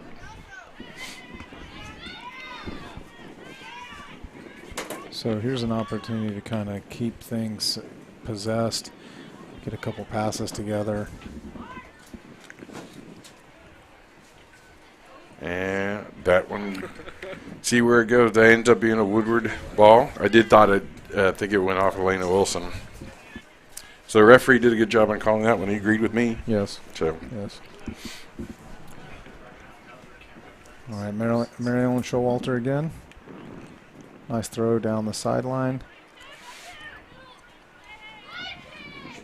And so Woodward, we just need to take advantage of some of these turnovers in the middle of the field. Yep. And so we're kind of running ourselves out of the play there. Yeah, so I believe that's Jalen. She's taking it wide and if she cuts in the center, she's got a defender behind her, so she didn't have to worry about the defender so much. And if anything, the defender may foul her and earn us a free kick. Yeah, so Woodward seems to be paying a lot of attention to her, not letting her have a lot of breathing space. And that one will drift out. So a lot of good play by the Chargers. I think that just tightening things up for Coach Brewster a little bit to control that ball and get it onto the ground. That's probably what Coach Brewster is looking for out of this younger lineup. On a senior night, I think she's resting some of her seniors. Definitely resting a couple of her starting players. Referee was in very good position to disrupt Woodward's passing just then. So here's an opportunity if we can just turn on the Jets. I think to make it a foot race. That back post, if she can get her left foot on it. And she's getting fouled pretty good. Oh, that's a nice shot. That's a very nice shot. Testing the keeper who smothered the ball, as we talked about. Yeah, and that's really what the keeper's got to do on a day like this is put her whole body behind the ball and make sure it doesn't pop through. But Lainey Gray, really a lot of composure, had two or three defenders on her, was able to turn the ball through a defender, get it over to her right foot. You kind of see a little bit of a weakness in that she didn't want to take a left-footed shot when she had an opportunity there. And that's just going to come with growth of the game for her. Every forward, I think, needs to develop that left foot. To be honest with you, too, if she was playing Serie A soccer, she could have fallen down and gotten a penalty call, too. There was enough contact. Yep. I was wondering a little bit about the Woodward defender because the Woodward defender was clearly all over and kicking her in the back of the leg. So she could have crumbled and got a call, but it's always better to stay on your feet. There's a nice art to that, though. Going down in the game or in the box. We've seen many pro people players really embrace it. Of course, some of them probably a little bit more than others. Yeah, some leagues a little more than others. So, is that part of the game, though? I mean, it's, you know, you get into that, and not to open a can of worms, but you get into that debate, is that how much of that should be part of the game and how much of it really should be policed? Yeah, I just think that, you know, you got to take it in context. I mean, some of the people you see crumbling have physical stature such that it would be really hard to believe that anybody could knock them down like that. Yeah. And when you see them in some parts of the game not going down at all under tremendous force and only in the box do they go down very lightly, I think that just detracts from the game. I think, you know, when you see players like Lionel Messi, you know, I think that's probably how you ought to be, because he's really incredibly hard to take the ball from. He stays on his feet a lot, and consequently, if you ever see him go down in the box, he gets the calls 100% of the time because he doesn't routinely dive. Right. And he doesn't routinely even go down under contact. So you do yourself a disservice as much, you know, to go down and earn those. I think at that kicks. Well, I think at that level, the referees all know the players too. Right. So you start to develop a reputation, and so sometimes if you're notorious for diving, you don't get calls when you absolutely get hammered in the box because you've probably just gone down easy 3 or 4 times. Well, and at a high school level, I mean, it's hard to make that judgment as a referee because a lot of these players are not soccer athletes; they're just clumsy. So, you know, you see a guy go down or a girl go down in the box, and all of a sudden you're trying to determine, did she just trip over herself, or did somebody really put an elbow into her? Yeah, and I think that to call it at the high school level, it's got to be pretty egregious because you have to allow for clumsiness. There's going to be plenty of clumsiness. Yeah, there's a lot of athletes on the field. They're going to box her out, aren't they? Yes, they are. And that's been a pretty good battle between number 9 for Woodward. Yeah, I believe number 9 is Aspen Crabtree. Yeah, Aspen's been not afraid of contact this game. No. And Lainey Gray. Yep, Lainey Gray she's a challenge to defend. No, Lainey can take care of herself. So it's been a good solid matchup in terms of just physical battle. So an opportunity for the Boomers with just under 20 minutes left in the game, 2-1 Heritage Hall over Woodward. Boomers trying to even it up. That could be if they can get any confidence on the ball. Taylor Rollins, the feature player of the game, messing that one up. Great job to come out and challenge that attacker. She was trying to settle that ball top of the box, and had she been able to, that could have been dangerous. That was a nice move on the sideline. That was a great spin. A little bit and behind now we've got a potential opportunity. Lainey doing a good job of getting back on that ball and then putting her shoulder down to win through that ball. Just the ball ricocheted off her, got off her foot a little bit long. If she was able to keep a small touch on that one, that would have been a lot of danger. The keeper hadn't really come out to challenge her. And then right back, it's at the Heritage Hall end. It's throwing for the Chargers. So we get a couple substitutions here. Looks like Macy Moore and number 4, Addie Rittenauer. Yeah. So getting 2 sophomores in. So getting some youth onto the field. Coach Brewster taking advantage of this game. Again, this game not going to play any sort of determination in the playoffs or the seeding for the playoffs. The Chargers are going to face Bishop McGuinness next week in the first round of the playoffs as the number 4 seed of the district. Bishop McGuinness being the number 1 seed on their side of the district, or in their district. So this is a great learning opportunity for some of the youth of the program, the younger players of the program. Yeah, that's going to be a tough matchup. But, you know, you just got to show up and play and try to play smart. You know, the advantage for once for Heritage Hall will be they won't be the favorite. And so sometimes you can play a little more loose, and then you just make yourself hard to break down, hard to beat, and then pretty soon it's going to be McGuinness that's going to feel the pressure. It's not going to be Heritage Hall that feels the pressure. Well, and the Chargers have played spoiler to McGuinness a couple of times. Most recently, I believe it was 2 years ago, the Chargers came in as the number 4 seed to play McGuinness, who is the overall number 1 seed for the 5A playoffs. And the Chargers boys came in and to Bishop McGinnis's field and came out with a win over 2-1 over them, and that was an impressive win. Connor Carey was really the key to that win. As anybody who's seen Connor play, nobody can really kind of judge his speed.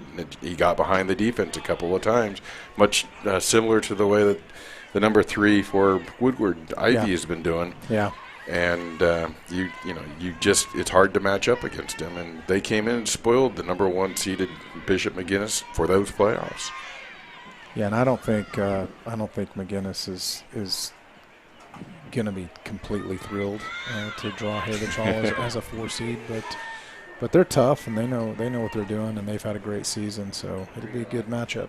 Yeah, I think that should be a fun one to watch. Definitely, we want Charger fans to get out and go support their team out there. So next Tuesday, 5:30 at Bishop McGinnis.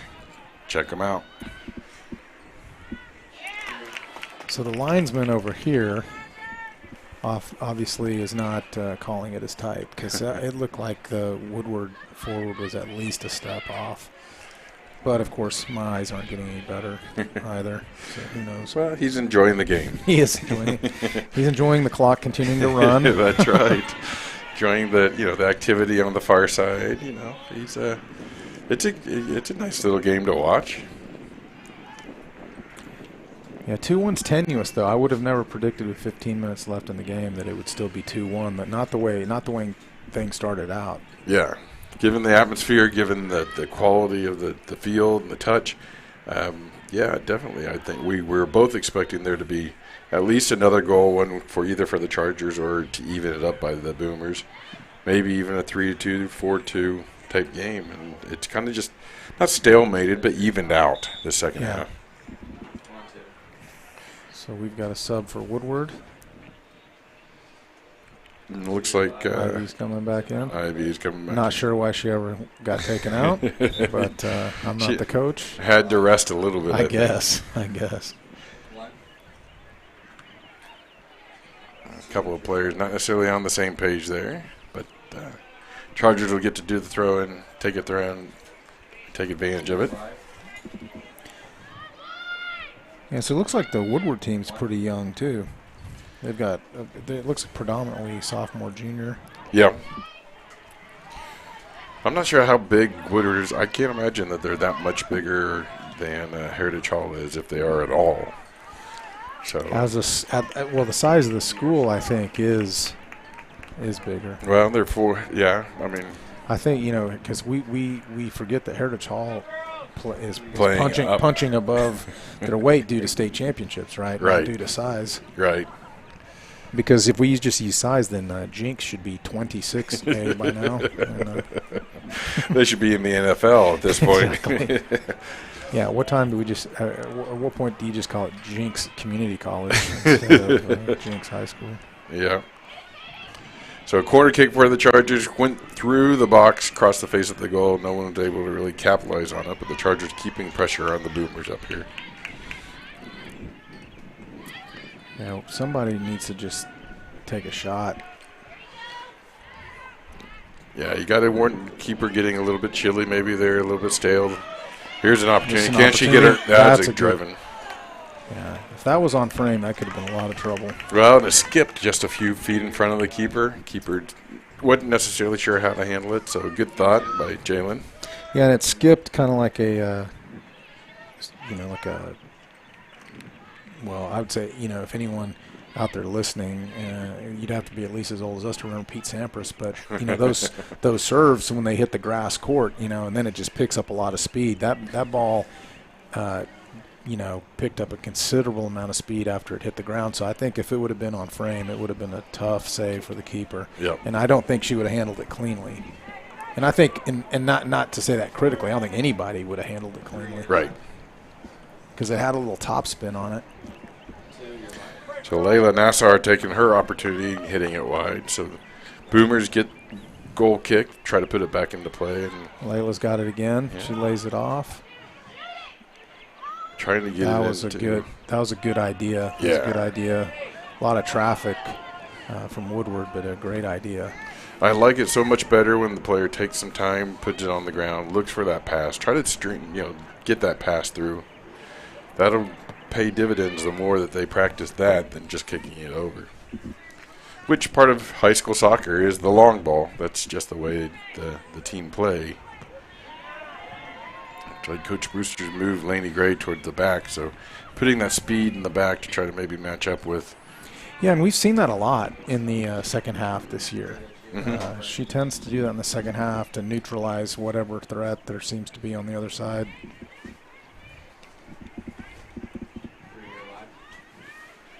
So throw in for the Boomers.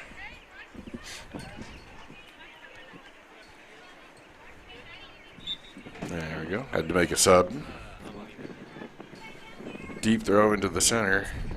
Can we get it out of danger? Oh, and this could be an opportunity. Yes, it could. So a free kick for the Boomers just to the right side of the box. We'll call it a good 22 yards out.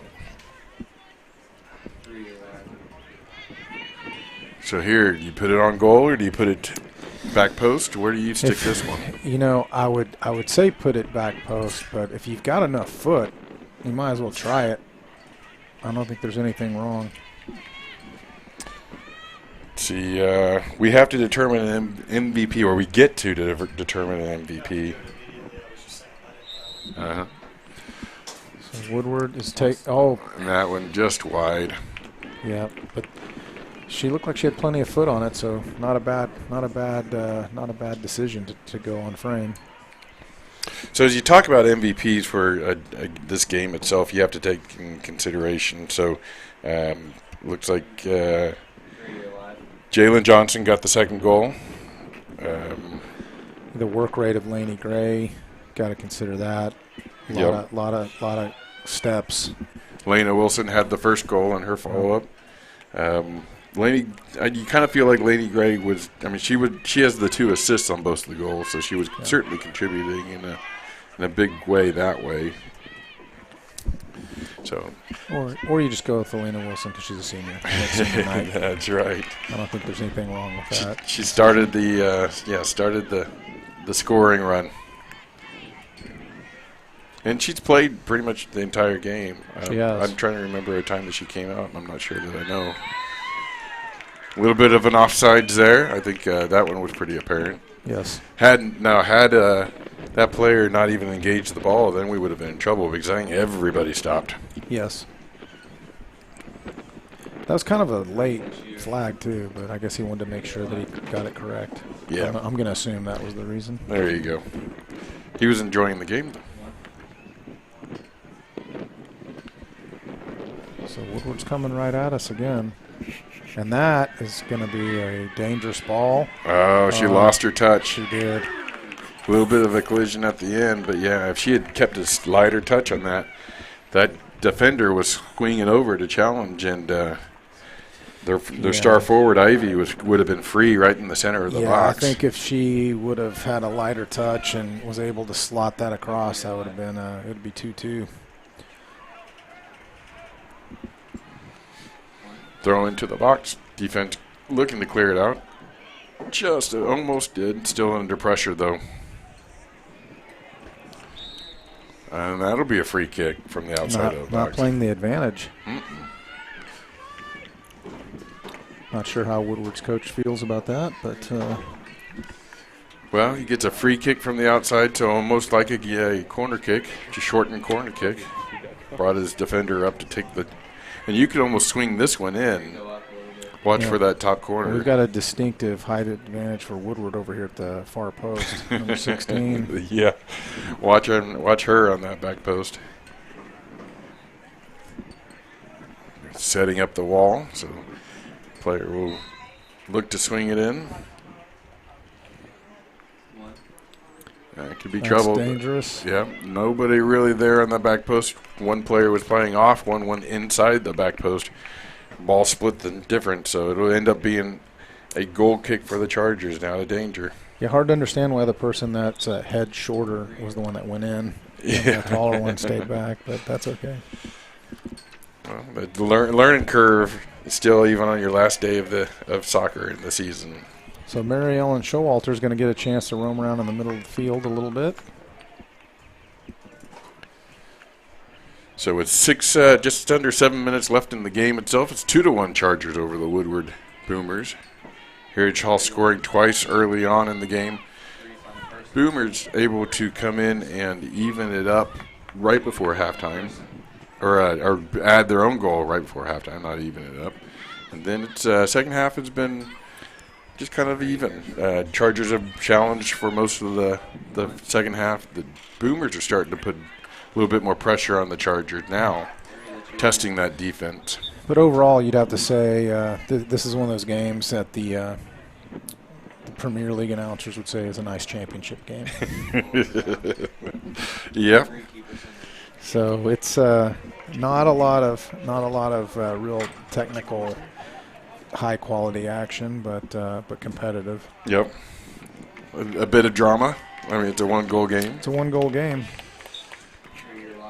Coach Brewster sat out a couple of her starters for most of the game, probably resting them for the next game, not putting any risk of injury.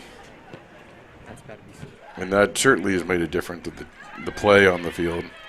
This could be trouble if there's not communication between the goalkeeper and the defender. I think the goalkeeper was backing up, thinking the defender was going to take it, and the defender was certainly hoping that yeah, I think the goalie made the right call on that. There wasn't enough weight on that ball. That ball needed to be taken out by the defender. Otherwise, I think the Woodward player would have got to it for sure. That one drifts across the box. And now the Chargers have an opportunity to counterattack if they can possess it, and that's just a wild kick down the sidelines.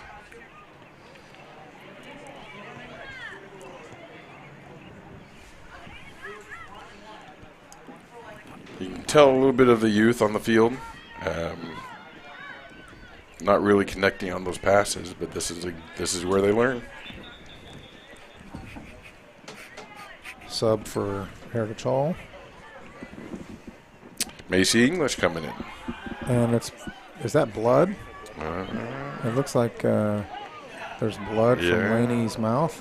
So I'll have to get Joe the trainer's on his way, so he'll fix it, whatever it is. Not really thinking we would have seen blood in this game. That's very unexpected. Yeah, I'm not sure what necessarily happened there. I'd be saying she didn't get hit in the face in the ball. Didn't seem like it. She must have just caught a random elbow or something. Yeah. So Woodward putting pressure on the Chargers now. 4 minutes left in the game. See if Woodward can get anything into the box. The Chargers trying to spring it free and not quite getting out. And this could be trouble if there's space. Going to look for that long shot. That's just going to drift across. Didn't have a whole lot of weight on it. Nope. She didn't hit it as clean as she probably would have wanted to.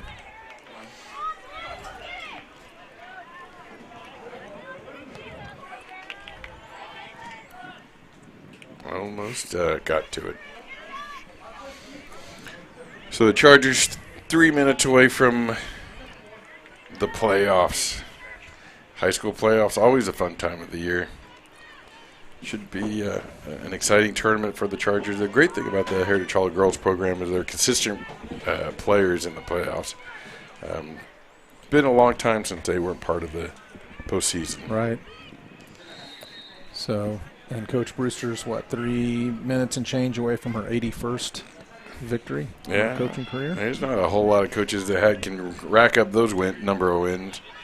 Unless your name's Tommy Riley. And this is potentially trouble right here. That was an amazing individual effort. That was an amazing individual effort. And that's the thing about a 2-1 lead and a player like that on the other side. She doesn't need much space, and she just roofed that. Yep. Totally composed. Wasn't anything really the defense or the keeper could do. She was shooting from 6 yards out, and she put it right under the bar. Yeah, there's nothing you can do. I mean, you can say come out and challenge and cut down the angle, but that happened so quick that I don't think anybody really understood what was happening except for us sitting up here, because when you're sitting up here, you can see it unfold. The whole thing. Yep. Well, and you know that she wants another one. So 3 minutes left in the game. It's 2-2. Heritage Hall and Woodward. And from what we've seen on the field, I mean, and obviously we're biased, but I think both of us would agree that Ivy's been the best player on the field. Yeah, I think you're right. And that's not a bad shot. If she could have bent that a little bit, the far post was waiting. We were 4 feet from not having to go to extra time. So we have 2.5 minutes, and then it's extra time. Golden goal opportunity for either team. So we'll see how that turns out. Unless we get one right here. That's right. So maybe a delay for senior night, as the Chargers are now even with the Woodward Boomers as they are finishing up this game with 2 minutes left.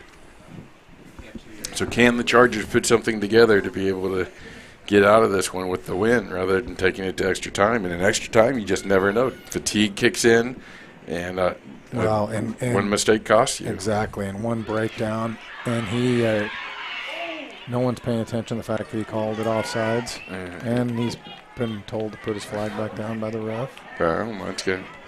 Who must have not agreed with that, but I thought he called that right. I thought she was off. Oh, she was off. I think my guess is the center ref felt that play had continued on enough that it wasn't terribly relevant anymore. And I don't know if people at home got a good chance to see what just happened, but Mary Ellen Showalter did a really good job of bodying number 16 off the ball and shielding her away and getting rid of that ball in a dangerous area. Mm-hmm. So playing at a higher level than your average freshman for sure. So 60 seconds left in the game itself. Chargers trying to make one last effort to get into the goal, trying not to make a mistake that may cost them on the back line. Putting some pressure up there. Now they're going to look for that long kick.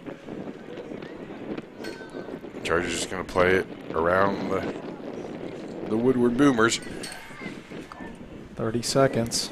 So if the Chargers go into overtime against the Boomers, what do you do at that point? You're dealing with a game that doesn't necessarily have a whole lot of impact long term. You're trying to figure out how to rest your players and get them ready for next week's playoff game. You know, you got some interesting decisions to make if you're coach. Yeah, I still think just from the general psyche, you want to win.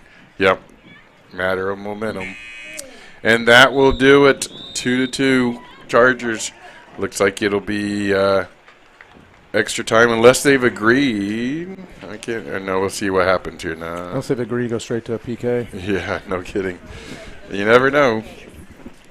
They are. Hey, who knew? Hey, way to call that. Going straight to PKs, okay. There you go. See, I knew senior night they had to have special rules, so this will be fun. A little bit of extra PK action instead of golden goal overtime. This will be interesting because outside of number 3, I'm not sure who else can shoot the ball for Woodward. I guess we'll find out. Yep. Well, and I mean, you look at the players that were on the field for Heritage Hall.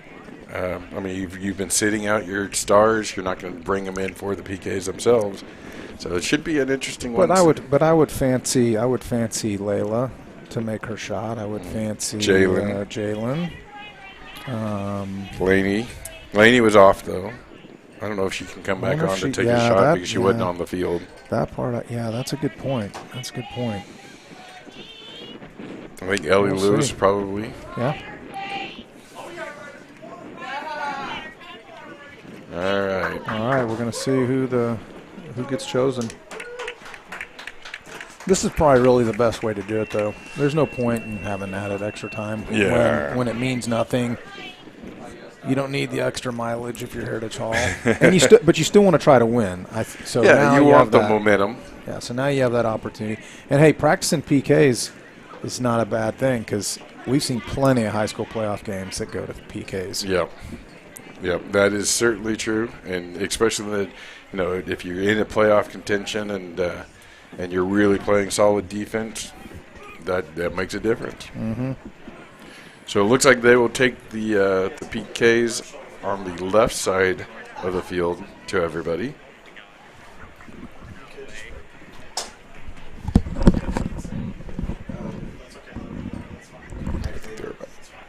Looks like they're about to get going. We'll have to figure out who go. So for those of you who aren't familiar with PKs, so each team's going to pick 5 shooters. They rotate shooting, and if the score is tied after the first 5 shooters go, then it's 1 by 1, each team placing a shooter up until somebody misses and somebody makes. And at least they both had the sense to stay away from the mud pit to our right. Yes. They went to the goal that has the most grass. So we will. So it looks like Heritage Hall will take the first kick, and it looks like it's Riley. Riley. So maybe Riley got in, and maybe because they arranged for it to be PKs, they could just choose whoever they wanted. But I don't remember Riley ever being on the field. She started the game and played about 2 minutes, and that was that's why you have Riley take the shot. That was an expert kick. So here comes number 3 for Woodward. So matching top player for top player. Let's see where Ivy puts this ball. See if she can't match Riley's shot.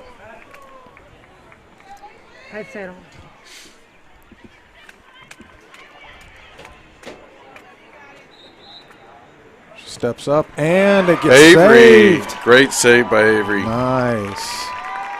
Now that was unexpected. I thought she would just blast it somewhere. Mm-hmm. I mean, considering her last goal it was a at top a dead shelf. run and top shelf.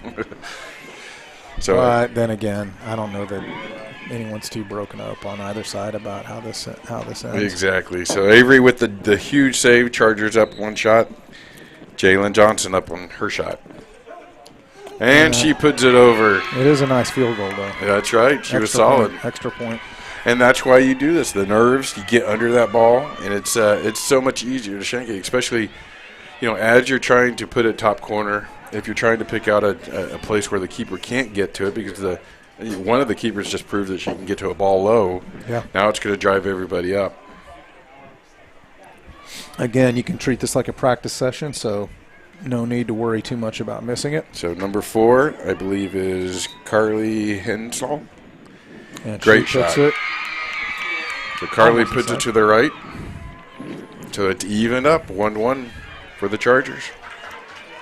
Now we got Ellie. Ellie stepping up.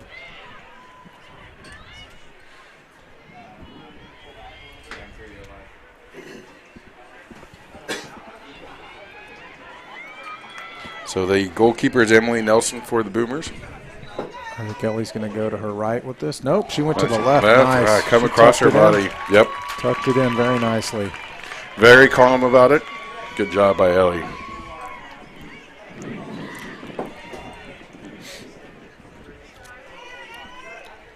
See, that looks like number 8. This number No, 17. That's Caitlin Oblander, and she puts it it over. through the uprights. So we have 2 extra points, and it's a 7-0 game. A 7-3 game. That's right. So Chargers. So that puts the Chargers up 3 goals to 1, or 3 points to 1, or 3 points to 2. Sorry. Elena Wilson. Now I would expect this to get rifled in.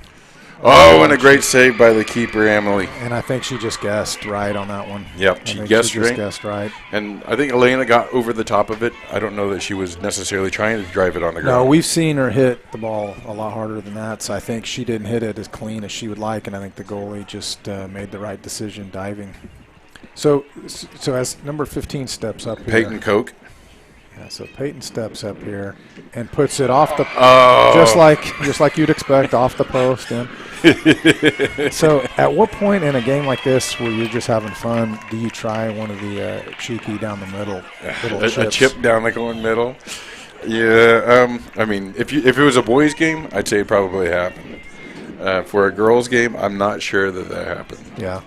The Taylor and Rollins coming in to take the next kick. See, if I'm Taylor, I would just blast this. Just blast it. And she did, but she was picking out that top corner. So I think if Woodward hits this, they win the game. I'm thinking that'll put them in the top, and this should be the 5th player. So big opportunity for the Chargers. Hopefully Avery can get her hand on this and be able to stop this. But this is that defender that Woodward had.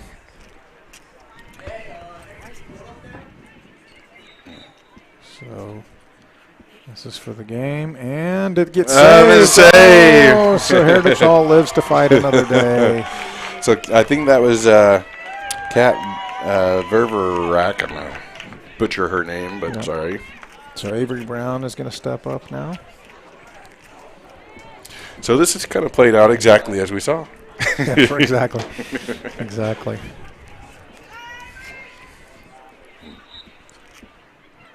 And again, over the post. I mean, and you make keepers make a couple of saves, and you force the players to try to go high. It's too much thinking going on here. So the Boomers with another opportunity to walk away with the game if they can. That's number 7. Kate Pizarro. Yep. Can Kate Pizarro finish this game? She's going to have a short run up. Yeah, she's fired up, ready to take it. And puts her right down the middle. Well, she was chomping at the bit like she had a plan. She did. Okay. Well, it's an interesting thought because, especially in this girls' game, the girls tend to be a little bit more reactive. This is 18, so this is Katie Ross. Nice. Girls tend to be a little bit more reactive, not necessarily guessing one way or another. Well, the thing is, the goalie stood there, but I think that just had enough velocity on it. I think, at this stage, velocity, I think, matters as much as placement.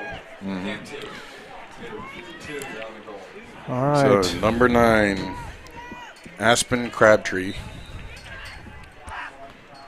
And that's a save, so the Chargers they come out with the win on that one. That should be it. I think that should be it. Yep, that's it. Maybe we don't know how to count. Maybe we don't know how to count. Yeah, that's it. I think that everybody's waiting for the referees to make the judgment. I thought, maybe we were missing something on math. No, well, that would not be a far stretch there. So Chargers end up winning a nail biter in a shootout. MVP, I think we're going to go with who did we end up going with? I think we Elena Wilson. Yes, senior Elena Wilson. Yeah. So congratulations to Elena Wilson. Stick around. We're going to go to senior night where we will celebrate the seniors and their accomplishments this year. But and then afterwards we'll have the boys game versus Woodward Boomers. So appreciate everybody sticking around and watching the exciting game with the Heritage Hall girls versus the Woodward Boomers. A Heritage Hall win in penalty shootout, 2-2. And a quality game for the Chargers as they move on to the playoffs to face Bishop McGinnis. So when you walk we will into catch Fuzzy's you Taco Shop, you'll know next you're time. in the right place. Oh, you got the best perfect. Baja-style menu in town. We'll have the whole family addicted. We're done. Nachos, tacos, burritos, it doesn't matter. It's like an explosion of flavor in your mouth. We know you've had a long day, and you deserve a break. So, bring the crew to one of the Fuzzy's Taco Shop locations in Norman, Oklahoma City, or Stillwater. Welcome to your new addiction. Eat me. The world's finest automobiles, featured at Oklahoma City's finest dealership, Mercedes-Benz of Oklahoma City. During the grand opening event, lease a new 2018 Mercedes-Benz GLC 300 SUV for $459 a month. Mercedes-Benz luxury in a new location. It's the grandest of openings.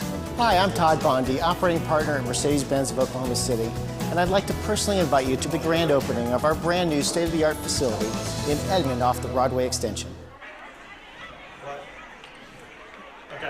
Carolina's Graphica. Okay, and then get your M1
evening, and welcome to our 2019 Senior Night recognition of our soccer and track senior athletes.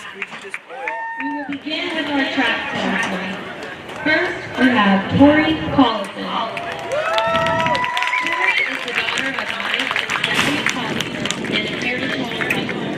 She has participated in volleyball, track, head club, student council, peer leadership, and is a class officer for junior and senior year.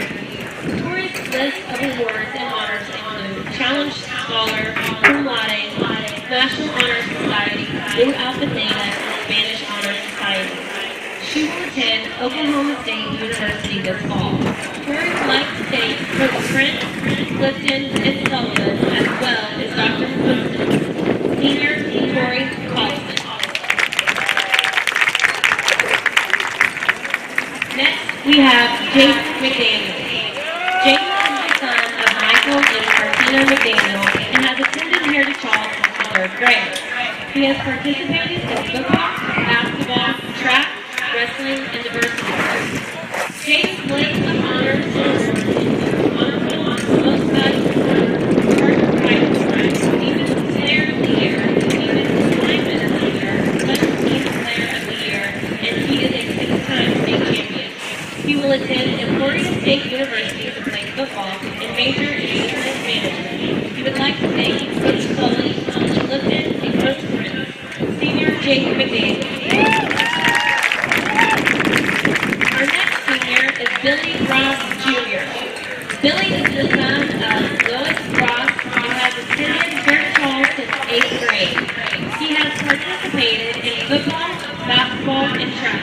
His honors and awards include Honor Roll, Offensive Most Valuable Player in Football, and Most Valuable Runner in Track. Billy will attend Florida State University, where he will play football, run track, and study marketing. He would like to thank Coach Sullivan, Coach Clifton, and Coach Holloway. Senior Billy Ross Jr. Our last track runner and first soccer player of the night is Connor Blake Carey. He is the son of Chris and Deanna Carey and has been at Heritage Hall since 8th grade.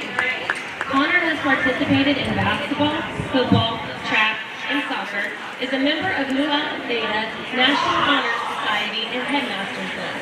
He has been awarded Breakout Player of the Year in football, Most Valuable Player in football, and was chosen as a 2-time soccer MVP.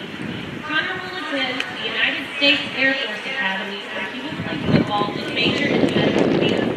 He would like to thank Coach Riley, Coach Brett Boger, and Coach Sullivan. Senior Connor Carey. Continuing with boys soccer tonight, we have Jack Griffin. He is the son of David and Kirsten Griffin and has been a charter since 9th grade. Jack has participated in football, basketball, soccer, and cleats for kids. He is a member of Blue Alpha Theta, Honor Society, Spanish National Honor Society, and is a 3-time football state champion and a soccer state champion. Jack will attend Duke in the fall and play football while he majors in economics. He would like to thank Mr. Carter, Coach Riley, Coach Brett Boger, and Braden. Senior Jack Griffin. Next, we have Preston Monroe Nelson. Preston is the son of Stanton and Carrie Nelson who has attended Heritage Hall since 9th grade. He has participated in football, soccer, and the hot chocolate club. He is on the honor roll and headmasters list and is a 2-time football state champion as well as a soccer state champion. Preston plans to attend OU and study business. He would like to thank Coach Riley, Coach Brett Boger, Brandon, Joe, Wesley, and the entire upper school faculty. Senior Preston Nelson.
Senior Will Wright.